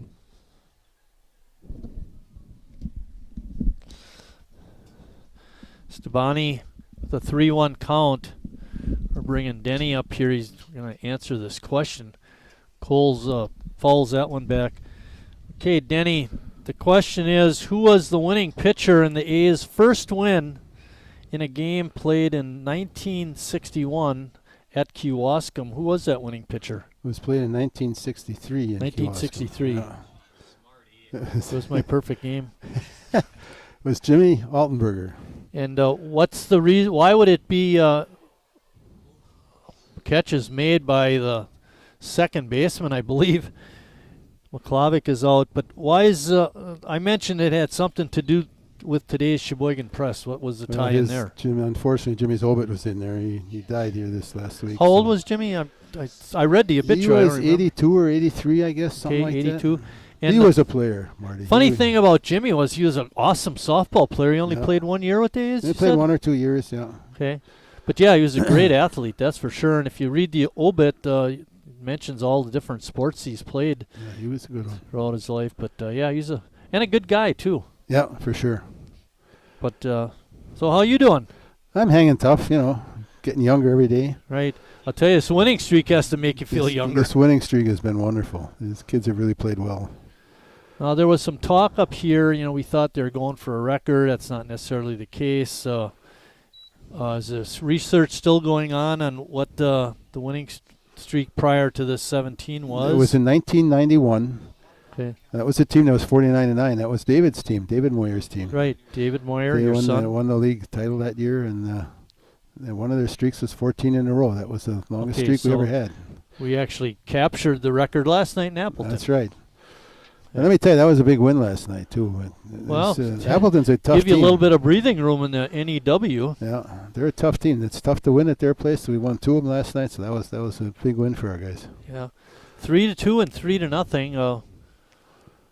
Brad Reinfleisch really had a great game. Jordan was saying threw over 140 pitches last night. Yeah, I don't know how many he threw, but he threw a lot. And he had good stuff. He threw a shutout. Yeah, he's a battler. Schmidt threw well too. He did pitch very well. He went 5 game, innings, and Coons is proven to be a real horse. He's been good for us. Cooper Gussie is up now. Cooper 0 for 2, scored a run back in the 4th inning. There are 2 outs. Runners still on at first and second. Stabani trying to work out of a jam. Who else have you liked that didn't play last year but it's on the team this year? Well, there's a lot of them, Marty. We got some. I like this Cooper kid here. He's been with us a couple of years now. He's caught in the numbers game, unfortunately. But yeah, and that pop up to short ends the inning. Denny, if you stick around for a little bit, we'll take a little bit of a break, come back and talk some more. How's that? Sounds good. I've never really been into this sappy, corny, mushy garbage. You know what? I'm going for it. You are completely and utterly Awesome. Great. I'm glad you showed up. in my life. I could never get through this world without you. You are really close to my Heart! I think I'm about to cry. You better not. every single time I... Get down, get down! There you are. You always have... My back, my back. I'm so glad you're alive. It's like all these tiny little things... Yes, things. ...are serious and kind of important. You gotta hold it like a baby bird. And please be quiet. listen. You hear that? That's a little something I like to call friendship.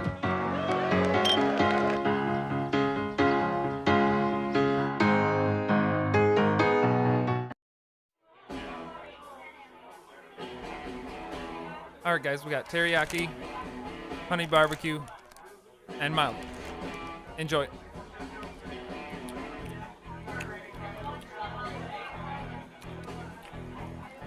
All right, DOA wings, hottest on the menu. You got a problem?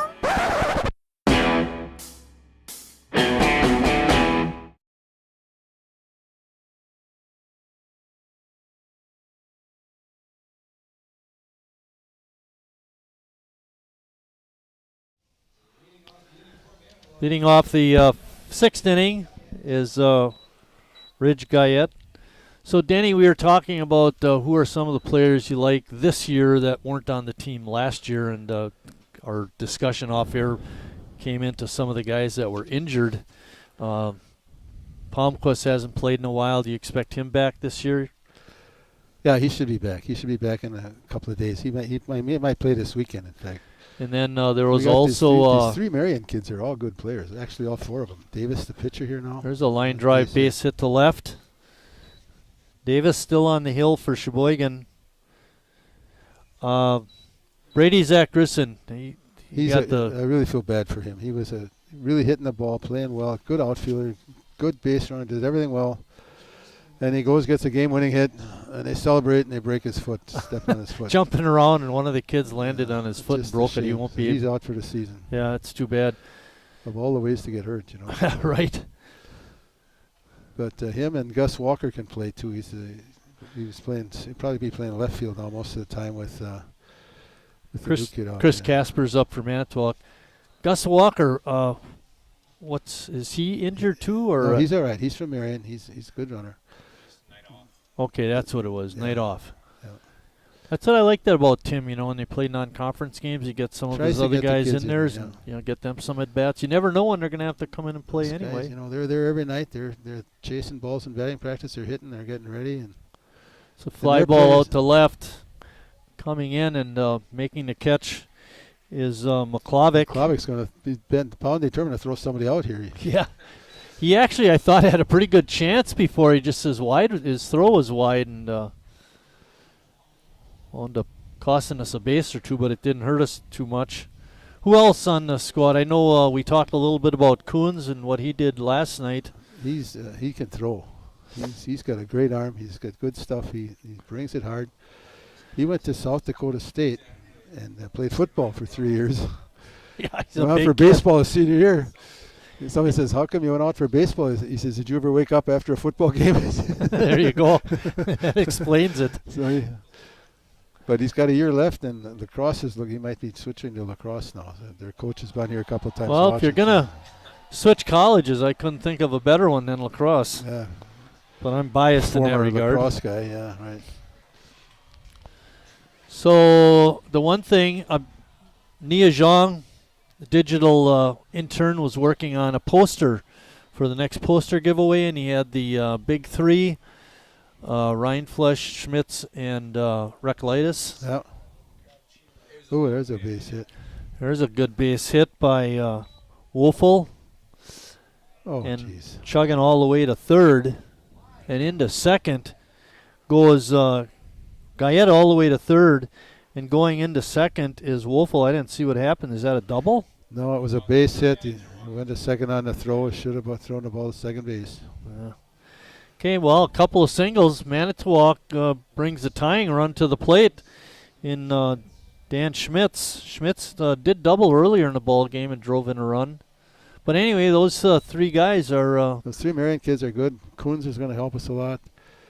Who else is new? I just looked through the list here. Palmquist, Palmquist, he's another Marion kid. He's a good one, shortstop. Yep. And nice having the Rookie of the Year. Was it the pitcher Rookie of the Year in State League? Joey Pettit. Joey Pettit's a back. good player. He's a nice kid. He plays infield and pitches. He's a good one. He was playing catch with me tonight out there. I'm trying to get in shape, you know. Yeah, right. Yeah. You and Bob Euchre, right? Yeah. I got to throw at the first pitch at Miller Park here in a couple weeks. Oh, really? And I can't even throw to 60 feet. That stupid rotator cuff. Stand up a little. Stand a little closer. I'm going to stand real close. Do it your Kent DeCulvey. Do it underhand. Yeah. That's what'll happen no matter which way you throw it. Roll it in.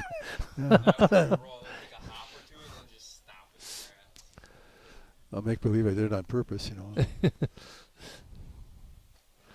My Ephus pitch. There you go. 2 balls and 2 strikes to Dan Schmitz. There's 1 out. Manitowoc with runners on at second and third. Sheboygan up 5-2. We're in the 6th inning. Pitch is way up. You called it early, Denny. I mean, back at in February, I think it was, at the Old Timers meeting, you said, we're going to have a good team this year. You had some good guys. Yeah, then we had a bad start. You know, I got really disappointed there for a while, but that's a little better. Good fastball, and Schmitz is down on strikes. There's now 2 outs, and that brings up the number 8 hitter, Zach Bolinen. But you're spot on. your prognostication. We've got a good club, a good pitching. Reclitis is, he's a horse. Yeah, and he's a big. Renflesh is a horse, and Schmidt's a horse, and Noah Emery's a good starter. We got 5 or 6. Joey Pettit can start. We got really good pitching. He's a good one. Yeah. He's a fine. I didn't know anything about him. He called me, wanted to play. I said, well, it's pretty nice when you got a good program like this and the kids are calling you. Slow roller out to Harry. He does the flip over to Davis, and they get the 3-1 put out, and that ends the 6th inning. Manitowoc fails to score after 5.5. It's still Sheboygan 5, Manitowoc 2.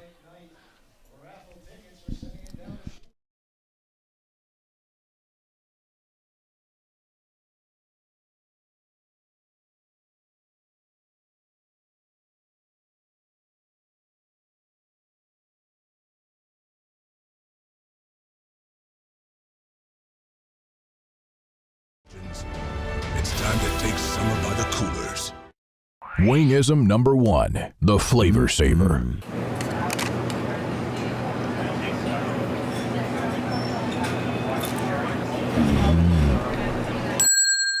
Legend Larry's, the definition of flavor.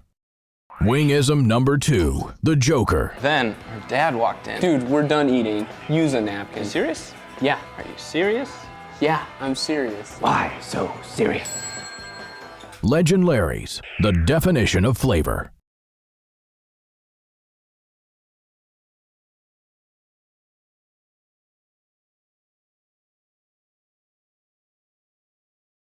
Yes. All right. Back here at Wildwood Park, change for Manitowoc's. Now pitching is Dakota Belinsky. He moves from shortstop to pitching. And moving from pitching to shortstop is Carter Stabani. At least they made it easy for you. Yeah. Hopefully it's easy for Stabani. I worry about that kid, moving over to shortstop. And has to make any long throws. It could be a serious situation. Thanks to Denny Moyer for stopping in and chatting with us. Great to hear Denny's voice and have him tell us a little bit about the various players on the team and the new guys. And thanks for lending him your microphone. I had no choice. You're right. I don't care. Good to hear from Denny. We got the attendance about a half inning ago in the house. We have 404. I think that is a high. I told you at the start. And then we got a little gripe with 79 other players. The paid count was 483. That means there's 79 people here that bought tickets that are not in the park. It's like always around that over here. Number. Hey, you still can get over here. There's time. You can still maybe get a 50-50 ticket and win some money. But anyway, 404, thanks to all those people that showed up. Yeah, they just flip-flopped. And we're getting ready to start the bottom of the 6th inning. Bennett it's going to be Bennett Becker. Becker. We're going to... Ridge Guyette, he did this earlier on with Stabani before the first pitch. He just kind of went out and talked to his pitcher. He's doing the same thing here with Dakota. So must just be one of his little rituals. Talk to the pitcher, calm them down, make sure they're good to go. A simple swap between pitcher and short between Belinsky and Stabani. A lot of times what they'll do with that, Jordan, is the catcher will go out and make sure that they're together on the signs. One pitcher might throw 3 or 4 different pitches. The other guy might throw 2 different pitches. You got to have your signs squared away. We were talking about that before the game about one of the catchers that used to play. Yeah, we did talk about signs. Dick Larson. Most of the time, like in baseball, one finger down is a fastball, 2 fingers down is a curveball. Well, Dick, he had a little different way of doing it. Actually, a little easier to see. He'd make a fist, and that was a fastball. And if it was a changeup, he'd put all 5 of his fingers down. So. Oh, I thought there was a strike call. Anyway, count is 2-0. I know, but he put it out in front of him. I was confused. Bennett Becker up. It's 2 balls and 1 strike. We're in the bottom of the 6th. Sheboygan on top 5-2. It's been that way for a few innings now. Yeah. Trying to figure out what runs were earned and what weren't from Carter Stabani's outing. He gave up 5 runs. I'd guess 3 were earned. 2 in the first inning were, and 1 in the second. And pardon me, one of the 2 in the third was, so that's 3. 3 of the 5 were earned. I was right. Carter's downfall were the walks, not only because some of them scored, but also it ran his pitch count up. Like you said, I think Sisler would have liked to gotten another inning out of him, but once he walked those 2 batters in the 5th, really ran his pitch count up and didn't want to take any chances. Brings up Ross Christ. Ross having quite a night. The couple of doubles, a run scored. We mentioned Sheboygan's next games will be on Saturday and Sunday at Lombard with a couple of doubleheaders. Next home games will be the week of the, let's put it this way, July 12th, 13th, 14th, and then the 16th, which is a Saturday doubleheader. There's Those 2 are all doubleheaders home because that dates. Tuesday game's a doubleheader as well. That Menasha game, that's right, that got changed. Yes. That was the one rainout game. They tried like 2 different times Yeah, I to was make gonna it say, up, got and they rained couldn't out get like it 3 played. times. So they're going to play it as a doubleheader. That might be an interesting one because I think Sheboygan might be a home team in one of the games and Menasha home team in the other, maybe. 'Cause it was supposed to be a Menasha home game, I thought. June 6th? Yeah. Yeah. It was supposed to be, one of them was supposed to be at Menasha and one of them was supposed to be here. There's a drive in the right field past Casper, and chugging into third base standing up is Becker. And Christ with a single. He's 3 for 4 tonight. He is continuing on a hot streak from last night in that doubleheader. I said it earlier, but he is just pouring it on recently. And not a bad guy to have as your leadoff, and now bases, or runners on the corners, I should say, with no one out for Kim. So after those 4 games in Lombard over the weekend, Sheboygan has 6 home games. A doubleheader Tuesday, single games Wednesday and Thursday, and then the doubleheader Saturday. They technically only have 1 more road game after that Lombard stretch before the Menasha. Yeah. On July 18th. Before the NEW Invitational, Yeah. so. Getting down to the end, that's for sure. It's crazy. Where'd it go? Yeah. Time flies when you're having fun. Who isn't having fun on a 16-game winning streak? 16-game win streak makes it a lot easier. Kim up.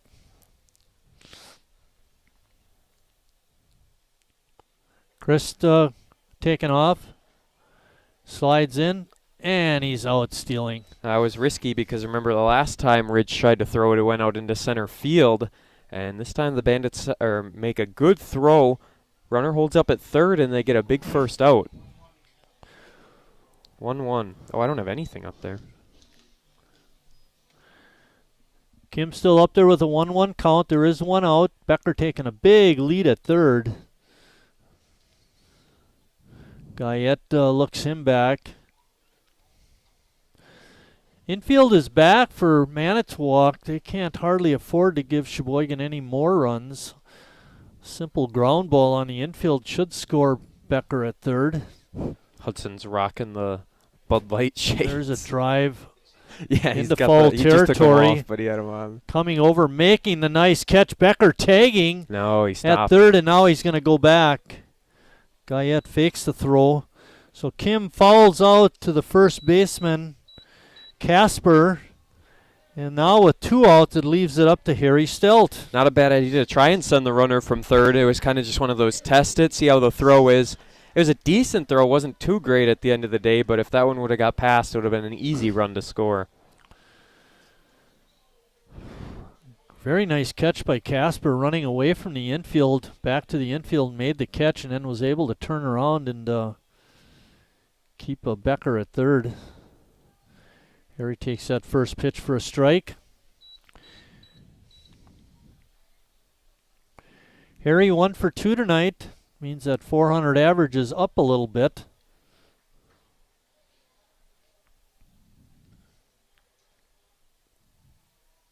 It's hard to get a 400 average to move up, but Harry's the guy to do it. I still remember that first home game Kim played, and he had 3 hits up. Was that up in Green Bay? Yeah, he was what, coming 600? in with a 600 average, and he goes 1 for 2, and he loses 100 points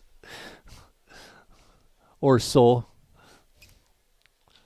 There's a drive out to deep center field.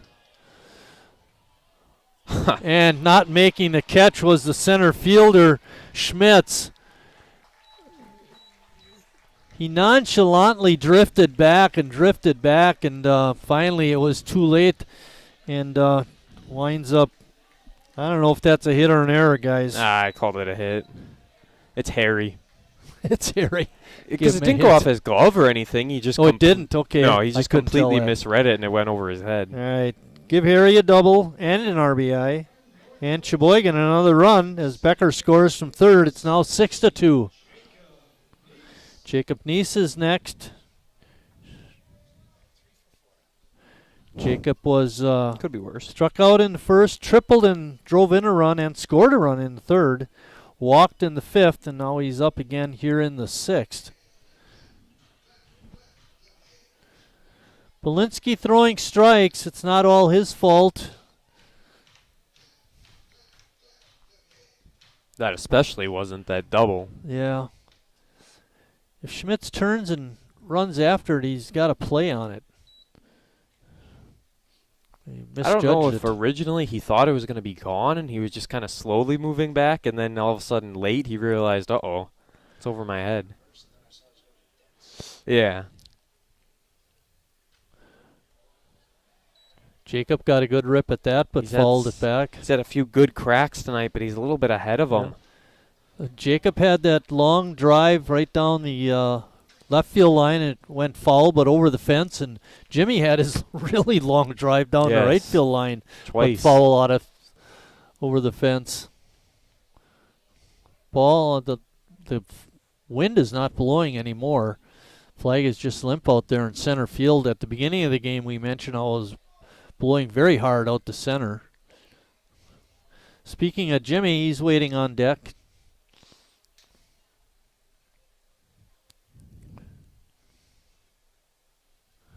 Pitch in the dirt, gets away from Guyette, but Harry will hold at second base. Smartly. Notice Harry takes his lead out there. He's not hopping around like Jackie Robinson would do. Yeah, that's He's just for walking sure. off there, getting his lead. Well, especially when the ball's rolling towards third base, he's not going to go towards there's another it. reason to just stay where you are. That pitch is up high. Did somebody up here say Belinsky's throwing strikes? Someone did. Jimmy Jurgensen is up next.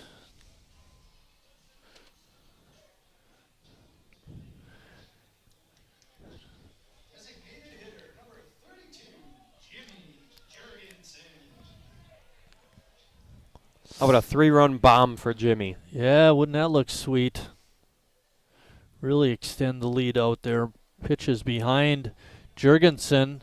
Gets away from Guyette, and both of the runners on base. Harry moves to third, and Jacob Neese moves to second. I think Guyette thought it hit him, and that's why he kind of didn't run towards the ball at first, and then he looked over at... Yeah, it looked like he was looking at Bondi. Yeah, and then when he looked over and he said no, he ran back and got it. Thankfully, Harry Stelt, you don't have to worry about him coming from second to home.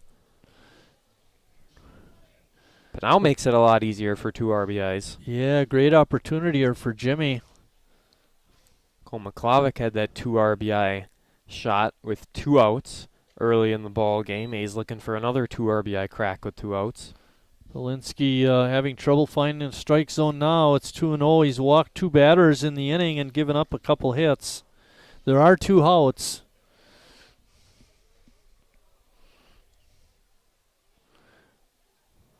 Throwdown is not in time. It's very risky. It's not like he even had that big of a lead. You know why it surprised you, either. CJ? Because you would never do that. With the runner you on kept third? it on the infield? Yeah, no, not with the runner on third, that's for sure. Pitch is outside. bounces off the CJ mound. played a lot of catcher for Sheboygan North baseball. He's a good backstop too. Actually, you didn't let not many balls got by you back there, from what I remember.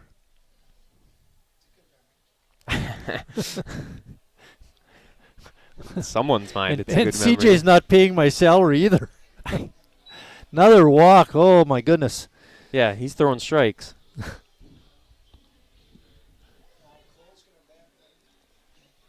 That brings up Cole McClavick. Switch hitter, Cole McClavick.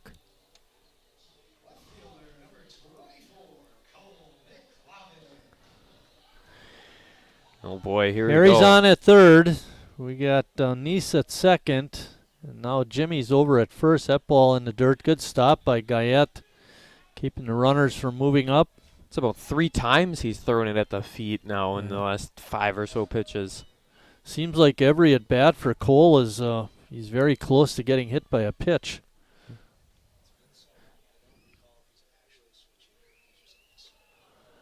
Pitch is up and in. We're probably talking about actually Cole won. McClavick batting left-handed. His first 2 trips up today, he was a right-handed hitter. It does look a little awkward, though, the way he's kind of just swinging the bat up there. Yeah. Hey, you know, if you're just going to stand up there and take pitches, Exactly. That's all he needs to can do. look pretty good. It's 2-0. Belinsky having trouble finding the strike zone now. He's walked the last 2 hitters, and the bases are loaded. All he's got to do is poke at Oppo through the infield, or just sit there and take him. Switch to righty now and take the green light on 3-0. You know, I don't think you can go back and forth. I don't like think that. you can. You want? Yeah, exactly. CJ's saying over there that you got to declare. You're the what umpire. You side should know. I just said it.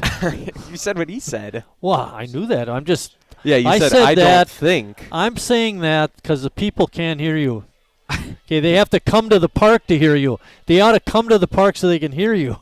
And then if they want to hear you talk trash, they come in the press box. And they are not allowed up here. 3-1 after he took it. And ball 4. Yeah, pitch is down low for third walk in a row. And this last one forces in a run. Harry's scoring from third. It did seem like Cole was taken all the way. It doesn't seem like he was swinging at anything. Yeah, and that might have been the reason to come up on the other side. That brings up Justin Schnell.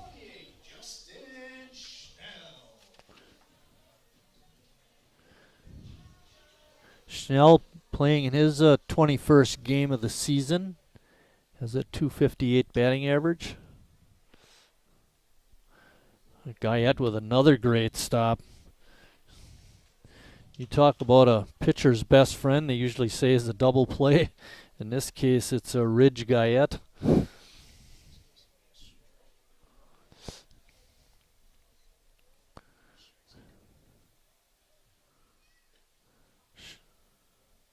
All right. Schnell takes that pitch for a ball. I see, before when he did that motion, I thought he was saying strike, and I thought it was real weird, but this time I clearly saw him put up a 2. So But now I understand. But another key to this, Jordan, is you signal strike with your right hand. That's what CJ said, and I was just confused because I was like, it looked like the No, strike call, but it was you a don't 2. see that by. No. He's the only umpire we'll see do that exactly. all season. 3-0 is the count. It is. Yes, it is. He had COVID. He had COVID seriously. That was a different umpire, I thought. Pitch is up high. Another walk. That's 4 walks in a row and 2 runs in now for Sheboygan. Even though they're walking in a bunch of runs, it's now 8 runs on 7 hits. So finally more runs than hits for the A's, and that goes to show their patience paying off. Chris Sisler coming out. I think he's going to do some chucking. He's coming with his glove. Is that his glove or his clipboard? Oh, that's his glove. 5 walks in the inning by Dakota Belinsky. So had a tough go of it so far. Feel bad for the kid. It's been a 3-run inning for Sheboygan. They scored 2 in the first, 2 in the third, 1 in the fourth, and now 3 here in the 6th. It's 8-2 Sheboygan. Belinsky making the long walk to the Manitowoc dugout, and Chris Sisler is going to do the chucking. Thankfully for Sisler, he's got 2 outs, so all he's got to do is get out of it. Chris Sisler, 7 technically. 7. It's their manager.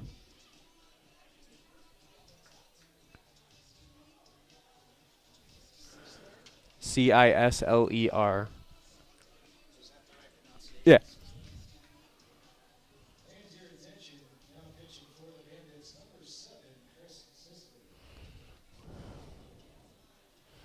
So far in the inning, Polinsky has allowed 3 runs. He's responsible for all of the runners on base. There are 2 outs. He's walked 5 batters in 2/3 of an inning. No strikeouts.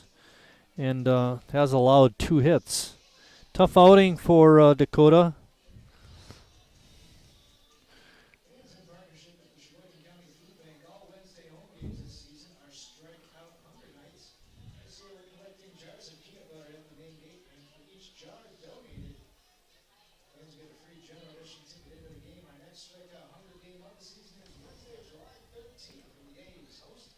Stepping into the batter's box is Cooper Gussie.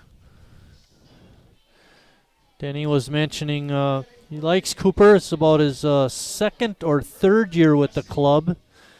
And like to see young kids, especially when they're from Sheboygan, get in there and see some action. Cooper takes that first pitch for a strike.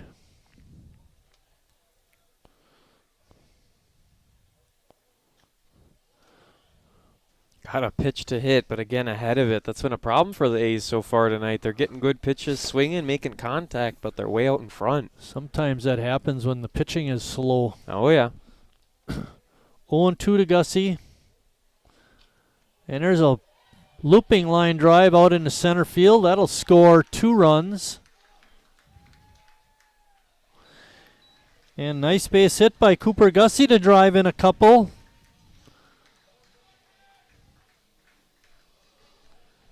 Two more for the A's, and then if they get through the top of the 7th clean, that'll be the run rule in effect.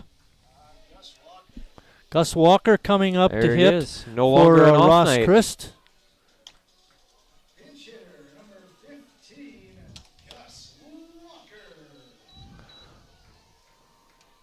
Walker started off the evening getting a night off.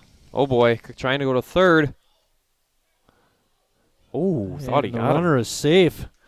Stealing 3rd was Justin Schnell. That's a catcher stealing a base. You don't see that very often. No, you didn't.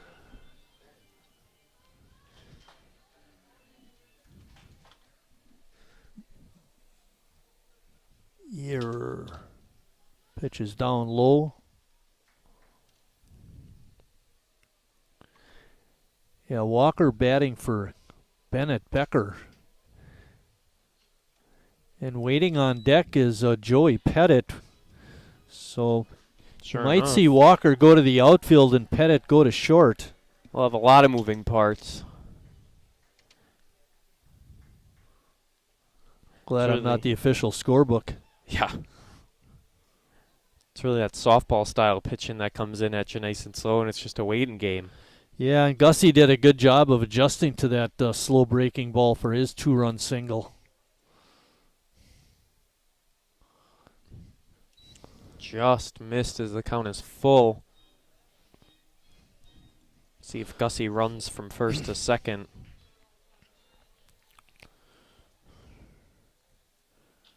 There's a line drive out to center field. Schmitz has to play it on a hop. Another run is in.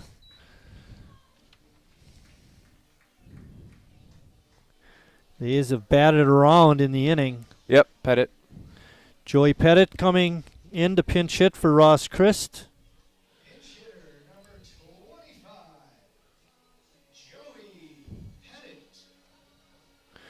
We talked a little bit about Joey earlier on. Oops. Started off the season playing a lot of shortstop, and then Palmquist came on board, and he kind of took over that spot. Joey also does a lot of pitching. He's had a lot of opportunities to play this year. He does a lot of everything. Exactly. Can't have enough players like that on your team as he's down 0-2. I think he tried a knuckler.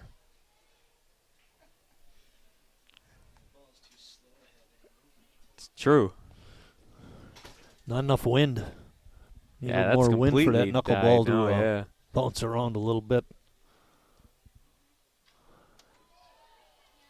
Fly ball out the center. Schmitz has it measured, and finally Manitowoc is out of the 6th inning, but not before they score 6 runs. It's now 11-2 after 6 complete.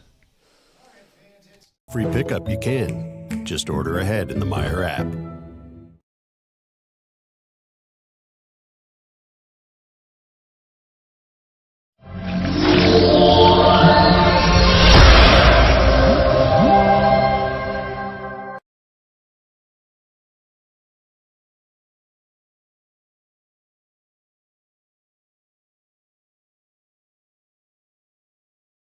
Me spells the great taste of Sheboygan. What does it take to stay in business for 75 years? It's not only featuring USDA choice beef. It's not caring about every single one of our 30 varieties of bratwurst. Nope. After being family owned for 3 generations, we've learned it's about you. At Miesfeld's Market, we give back to the community and our customers always come first. Since 1941, we've been feeding our neighbors, so come by and see what we've got today.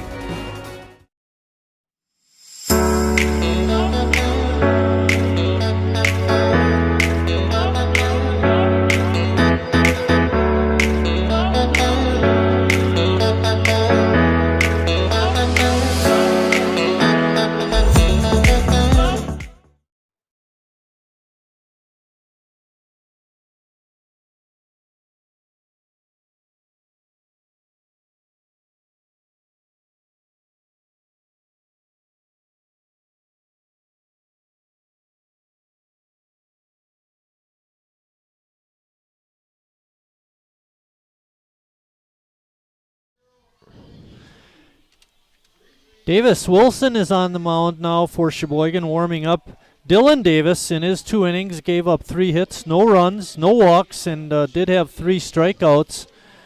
We've got the total line for the Bandits. Dakota Belinsky, he came in to start the 6th, had a rough outing, giving up 6 runs. All of them were earned. He walked 5 batters. That was his downfall. Did not strike out anyone, and did give up 2 hits. And leading off the 7th for Manitowoc is Chris Sisler, who came in relief. Sisler, number 7.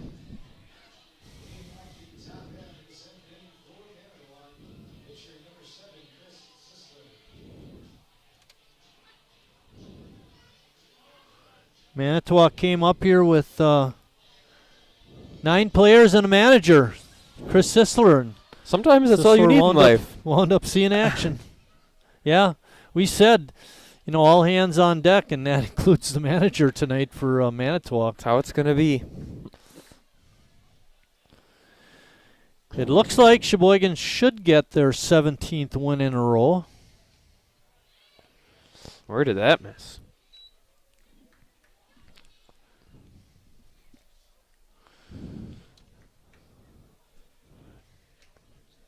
I don't know. They came in here and then nodded their head no and then left. Swing and a miss. Makes the count 2-1. A little review. That one, yeah. Our umpires tonight.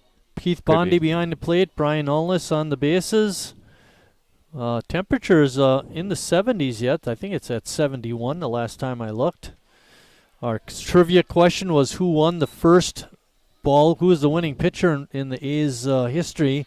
First one of the started in 1963. That game was played in May and down in Kewaskum. Was Jimmy Altenberger, and we mentioned the tie-in with the newspaper was he just died the other day, so he was in today's obituaries. Sorry to hear about that. Jim, a great athlete and really nice guy too. So he's the first. Imagine that, a softball star for Sheboygan. Does some pitching and winds up winning the first game in A's history. That is crazy. It's history, to say the least. Little tapper to Bennett. See what kind of wheels Sizzler's got. They're square. 6-3 put out. Okay, Chris made contact and did a good job of hustling down the line. That's going to bring up their leadoff hitter and starting pitcher, who's now playing at shortstop, Carter Stabani. Carter's got a hit tonight. I think so. Yes.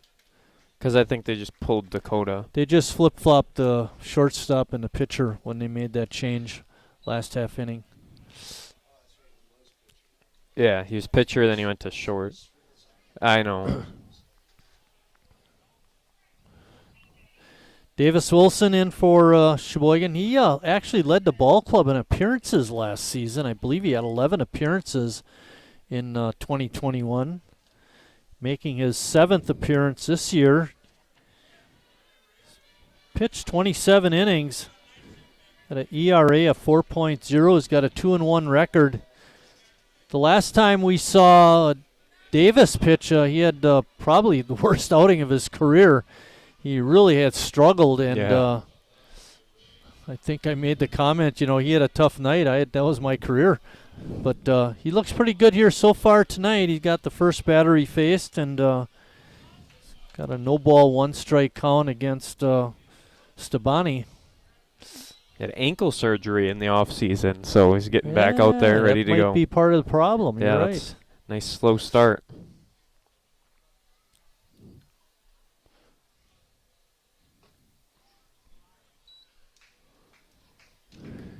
Nice over at third base now. Maybe Pettit is playing at second. Chris out in right. Yeah, we got a lot of moving parts. 2-2 is the count. There's one out in the 7th. We're speculating, we think. Can't see. Nice is definitely at third. Usually. He was 17. Swing and a miss. 25, so they got Pettit at second. Yep. Who's number? Oh, Gussie moved over to third. Gussie's shortstop. Gussie's short, yep. Yeah. So there you got it. Nice moves from second to third. Gussie from third to short. Pettit comes in the ball game for Becker and plays second base. Harry still at first. And looks like McClavic in left. Kim in center. And I'm thinking that, I don't know if that's Chris out in right. We'll have to check that.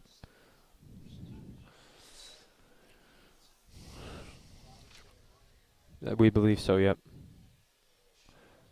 Oh, that's not Kristen right. You got Gussie at second, or short, I mean. Gus Walker is probably in right field. That would make sense. Walker in right. Pettit at second. We can see if he trots on in after the inning. Take a look. You know the hard part about that, don't you, Jordan? You got to remember to look. You got to remember to look, and here he could make the play on it. Not quite. See if he turns around. Down the right field line, but it did drop. It did drop for a fair ball. Boy, it looked like it was about a foot over the bag. Foul, and no, it drops in fair territory for a base hit in the world? For Jake Woolsey. Jake's first hit of the night. 2 outs. We're in the 7th.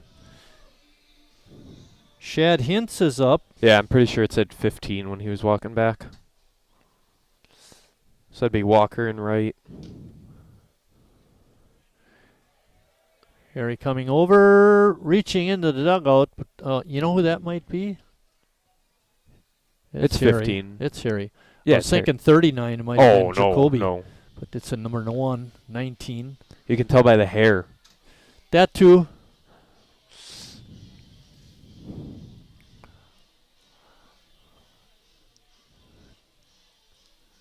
No balls and 1 strike. There are 2 outs. We're in the 7th inning. Sheboygan on top big, 11-2. Looking to improve upon their season record, move it up to 27-10. You can say that again. Bouncing ball foul right at home plate.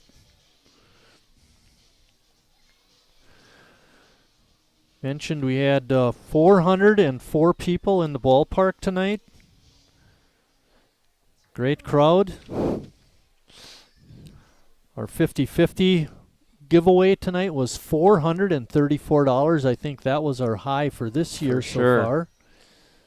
It's basically $1 a person, kind of, if you put it that way. Right, yeah, exactly. A little more than that. And all those people watching out in internet land could have been here. You know, they can maybe winning those $400. Was paid $480. Total paid was $483. 79 people didn't show up and had a ticket for the game.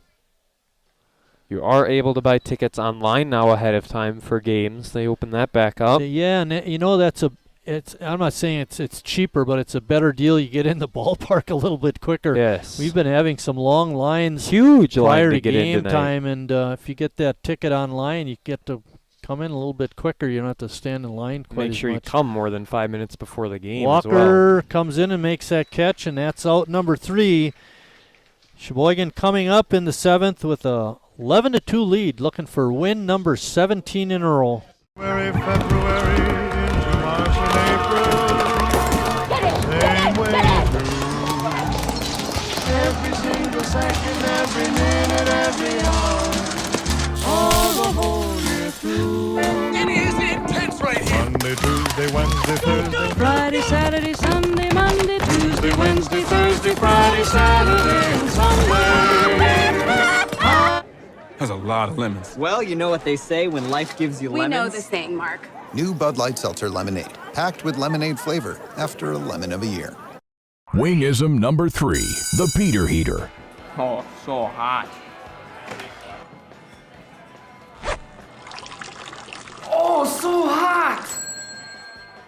Legend Larry's, the definition of flavor. Wingism number 4, Tea Time. What are you, having tea with the Queen?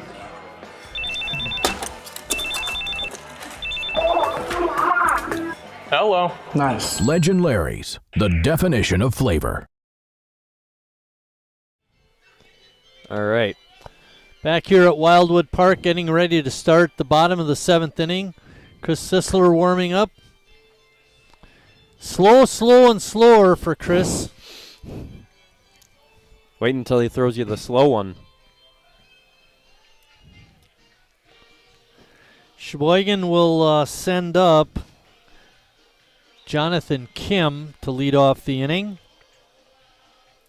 And then Harry Stelt is up after him. At least Harry is scheduled to hit. We'll have to see if he gets substituted out.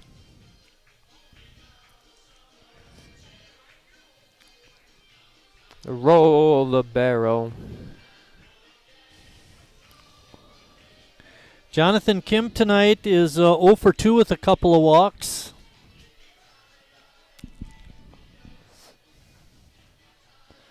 Scott and Kelly Witter coming up? No, they're not going to come up here. Hey, guys. It's awesome. And we're winning. Kim flies out to left field for out number 1 in the 7th inning. 30? Pinch hitting for Harry. What?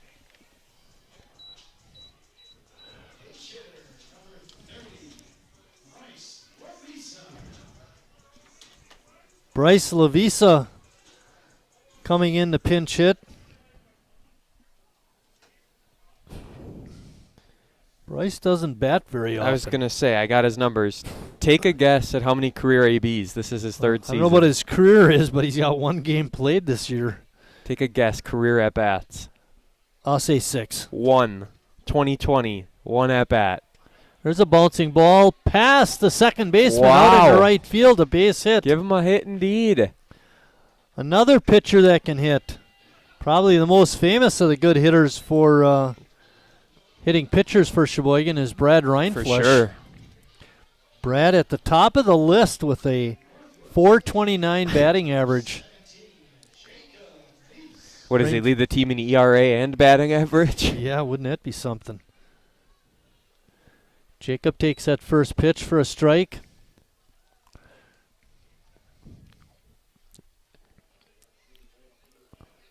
Yeah, 15 substitutions. Jacob, the Northwoods cleanup hitter. I don't know if CJ mentioned that. Okay, good job, CJ. Just the first time. Huh? Hey, just trying to help. In a roundabout way. In a fun way. In a fun way. Fun to some people.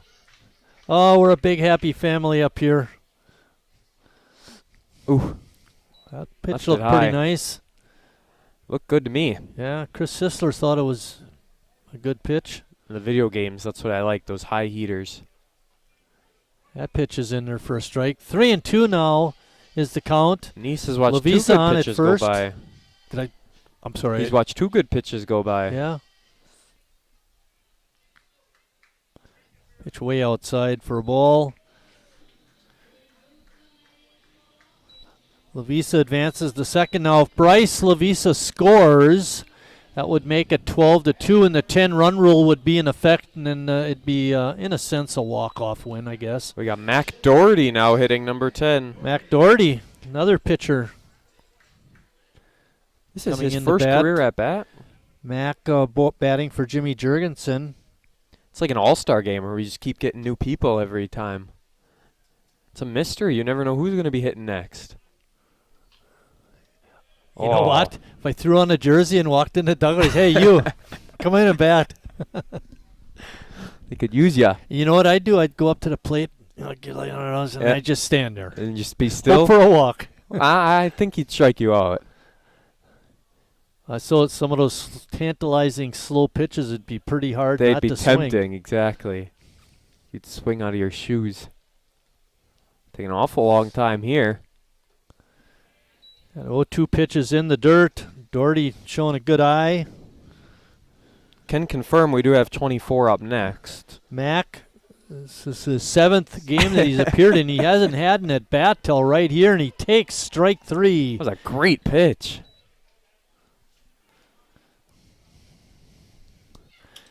And that brings up Cole McClovic. Chance to put her away. Yeah, Cole playing a little more serious this time. Yeah, Jordan, look at where he's batting. Right-handed. He wants to get that game-winning hit. He already has a few ribbies. Why not add one more? There's a hard hit ball fouled on the third base side. Lavisa on at second. Over at first base is Jacob Neese. Those two players have each got a single. Would be nice for a little wild pitch.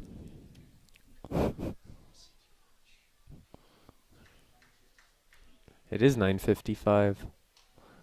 Ball is pop foul. Oh, in and out. Couldn't quite catch it. Well, but they got it. The person in the back row did. Yeah. 1 ball, 2 strikes, 2 outs. Pitch is just outside. Sisler walking off the mound. I want that pitch. That's that 40-mile-an-hour wheeler. Bondi wouldn't give it to him. That was 2 a and good 2. pitch. That was a good pitch. Hey, we got Deuces Wild. 2 balls, 2 strikes, 2 outs, 2 on. 2 runs for Manitowoc. Whoa. Chris bringing the heat. Frustration pitch after he didn't get strike 3. Actually, that's a good strategy. Throw the slow one and then come with the heater. Catch the batter off guard. Runners going. Oh. Yeah, swing the bat. You don't want to be taking strike 3. But that ends the 7th inning. Sheboygan does not score after 7 complete. Sheboygan still on. Northwoods, we're protecting you through this pandemic and the next. I grew up working in my family's supper clubs. This is where it started with us as far as the fish that we serve at Culver's today. We source the finest cod and batter each fillet by hand and always cook it to order. That beautiful golden brown color and flaky on the inside.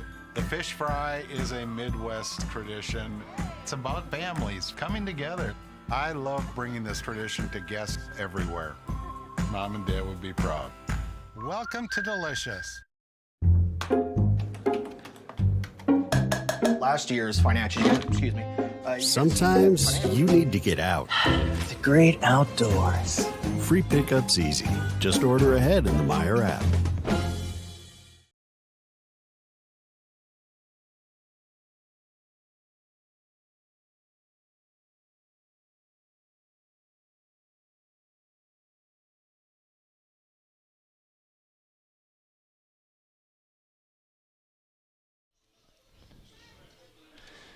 Davis Wilson finishing up his warm-ups. We're in the top of the 8th.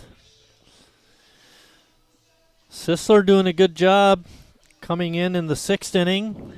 Was able to work out of that. And then worked a scoreless 7th, striking out the last 2 batters, called strike 3. Who's leading off?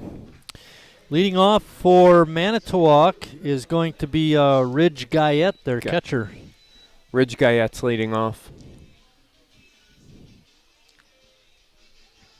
It's like a nice relay system. You tell me, I tell CJ. Yeah. Well, I tell you, it's a family up here. We all work together. When we can stop backbiting on each other, we actually work together it's quite very well. rare. You know, I think why we're working together so well tonight? Bill's gone. Bill's gone. Yep. He tuned in right at this point. Oh, I wonder what the score is. Wait, they're talking about me? Guyette with a healthy cut, swing and a miss. Davis Wilson still on the mound for Sheboygan, working in his 2nd inning. He'll likely see some pitching time this weekend in that Lombard series. Yeah, you definitely would think so. A's have pitching depth, but, I mean, when you're playing 4 games in 2 days and you used up a lot of your stars. Coons should be ready to go on the weekend, too. Did Dennis think he was going to be one of the starting I'm sure pitchers? he could start, yeah. Reclatus likely could pitch Sunday, but even that might be a little bit of a stretch. So then you got Kuhn starting 1 game. Schmitz isn't available. Reinflesch isn't there. There's a fly ball behind second base. It's going to drop in the glove, thankfully. Yeah. Basket catch.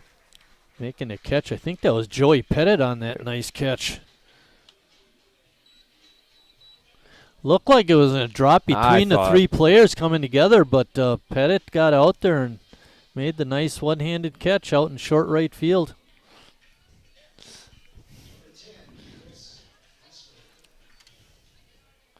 Chris Casper up.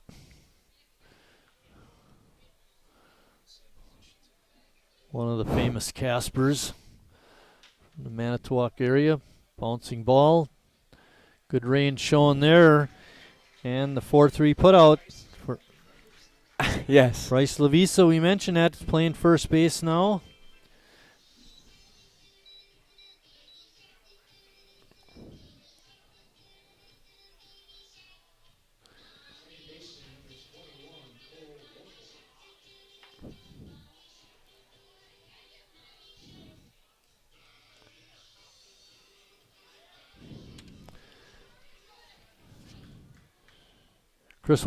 Cole Wolfel, pardon me, batting for Manitowoc. I don't think you said Chris. I did, I think. Anyway. That's an error. He reaches on an E5. Had a few errors on Sheboygan tonight. That's number 3.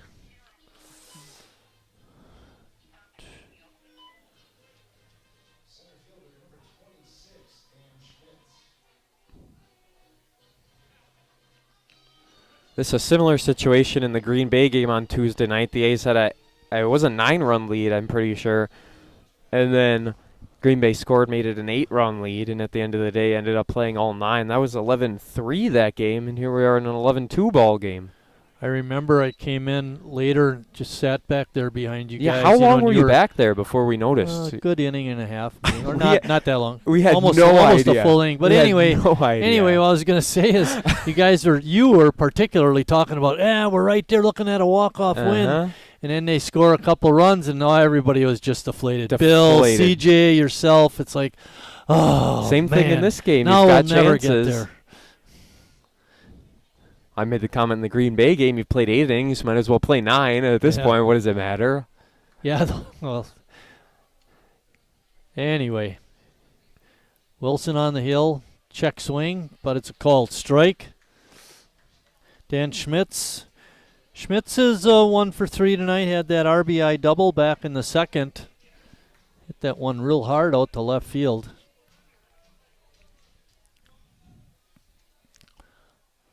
Wilson driving the runner Wolfel back to the bag. It's a pitcher-to-pitcher throw. That's what that is. Lavisa having a good time over there. Just don't get hurt, Bryce. Still pretty new. Runner was going going to play. Think Harry let him use his first base mitt? Probably not. I wouldn't think so either. No. Do you think Harry's still in the ballpark? He might not be. That's why he didn't let him use his mitt. You're pulling me, coach. I'm leaving. Pettit does a good job of coming up on that high bouncer and makes easy play over to first. No runs for Manitowoc in the 8th. Sheboygan still on top, 11-2. Been into this sappy, corny, mushy garbage. You know what? I'm going for it. You are completely and utterly Awesome. Great. I'm glad you showed up. in my life. I could never get through this world without you. You are really close to my... Heart! I think I'm about to cry. You better not. Every single time I... Get down, get down! There you are. You always have... My back, my back. I'm so glad you're alive. It's like all these tiny little things... Yes, things. ...are serious and kind of important. You gotta hold it like a baby bird. And... Please be quiet. Listen. You hear that? That's a little something I like to call Friendship.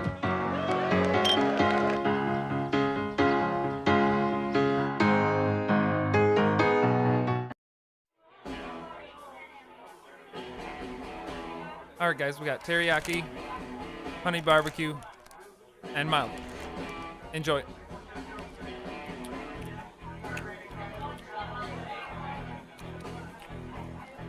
All right, DOA wings, hottest on the menu. Get the DOA wings. The DOA wings? Dead on arrival. Oh, God. They're really hot. I don't know if I've ever had Legendaries. Justin Schnell leading off the 8th inning for Sheboygan.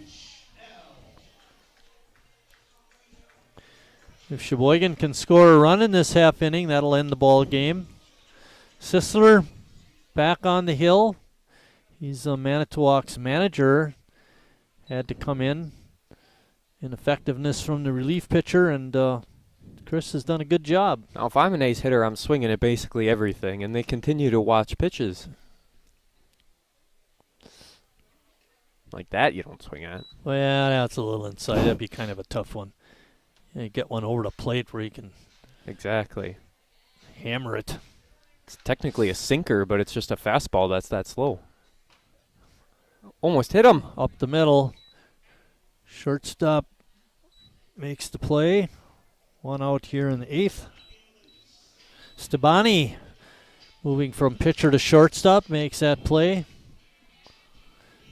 Hear the walk-up song now?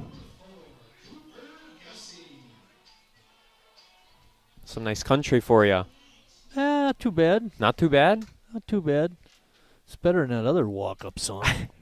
Why didn't they pull him out of the game? He's next to get We pulled. won't mention names.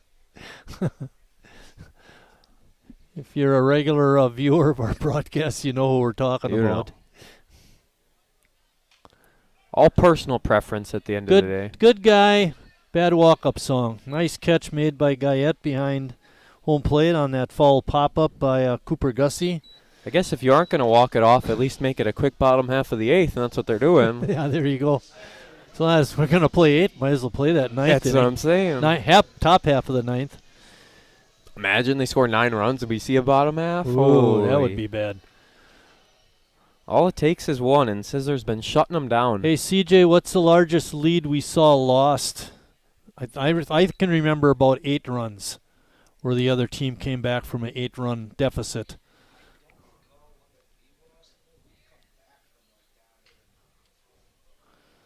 Slow roller up the middle. They're going to give it to him. And they're going to call him out. Nice play by the second baseman, Woelfel, to end that bottom half of the 8th for Sheboygan after 8 complete. The last hope, last chance for Manitowoc coming up. Authorized dealer.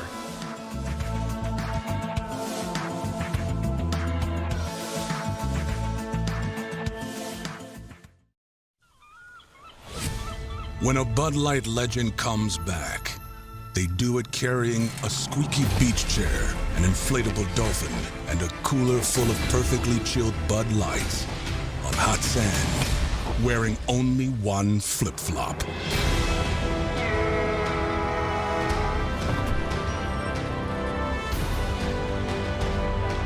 Welcome back, Bud Light legends. It's time to take summer by the coolers. Wingism number 1, the Flavor Saver.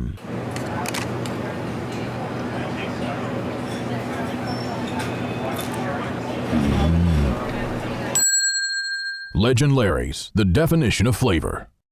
Wingism number 2, the Joker. Then her dad walked in. Dude, we're done eating. Use a napkin. Are you serious? Yeah. Are you serious? Yeah, I'm serious. Why so serious? Legend Larry's, the definition of flavor. Mac Doherty finishing his warm-up tosses to start the 9th inning. This will be Mac's 7th appearance. He has no starts. He's gone 8 2/3 innings. Again, has a high ERA of 8.30, but he does have a couple of wins to go along with one loss. He does.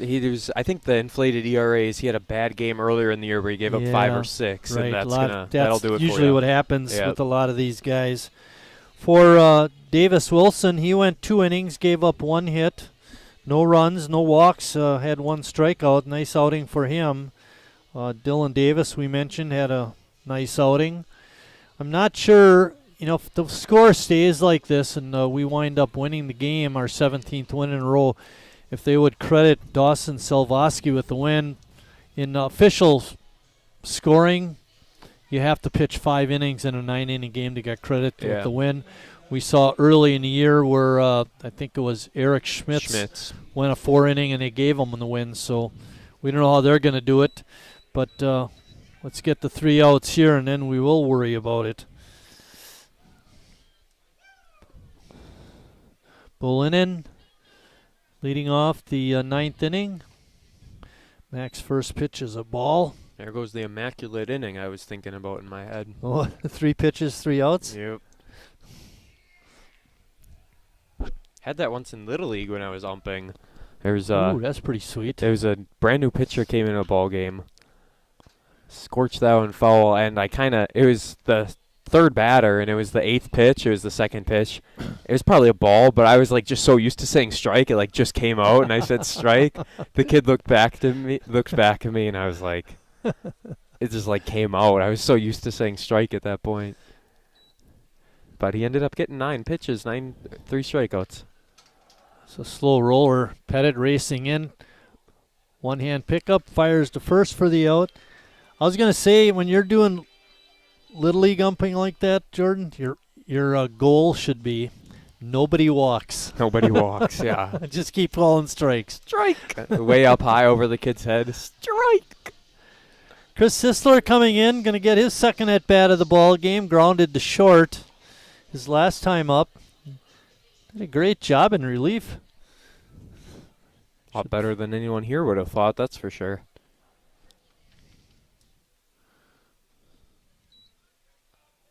There was one game where it was probably my 3rd time umping or something like that, and I was behind the plate, and all of a sudden I could hear a phone going off and just weird noises. So I looked back after a pitch and no one was doing anything or anything like that. And then all of a sudden I heard something again after the next pitch. So finally when that bat was done, I looked at my phone and I butt dialed someone. I have no idea how I did it. My phone was in my pocket the whole time, but it was my phone, the one that was going off. A good old butt dial. Yeah, I thought it was someone else. I was going to get ready to yell at someone. It was me the whole time. So confused. It's a fly ball out to left center field, but Kim is right there and he makes the catch. It's a heck of a drive from Sisler, though. I think Chris ran faster on a fly ball to center than he did on the ground ball to short where he's trying to beat it out. He got excited. Let's go through some numbers here. Dakota Belinsky went 2/3 of an inning, gave up 2 hits, 6 runs, all earned, 5 walks, no strikeouts. Chris Sisler went 2 1/3 innings. He did give up 4 hits, but no runs, no walks, and had a couple of strikeouts, both of them called strikes. That's the crazy part. Yeah, nice outing for Chris, and got rewarded with a couple of at-bats.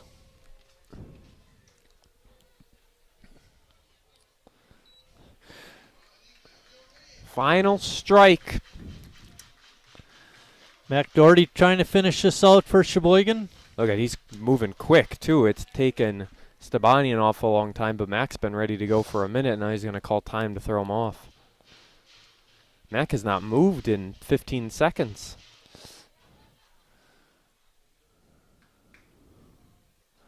Mac's pitch is in the dirt for ball 1. 1 ball, 2 strikes. I think Jordan mentioned there are 2 outs. Getting ready to close this game out, and Sheboygan continues their winning streak. It's all the way up to 17 in a row. Very pleased with the amount of people who have actually stayed throughout the course of this ball game. And based on information that we currently have, this 17, I believe, is a franchise record. Oh, yeah. We don't know that officially. CJ told me not to say anything, no, so I thought I would. We know. Take that, CJ. It's absolute. Yeah, it's absolutely official now. Hey, call, strike 3, and that ends the ball game for Sheboygan. They win it by a count of 11-2.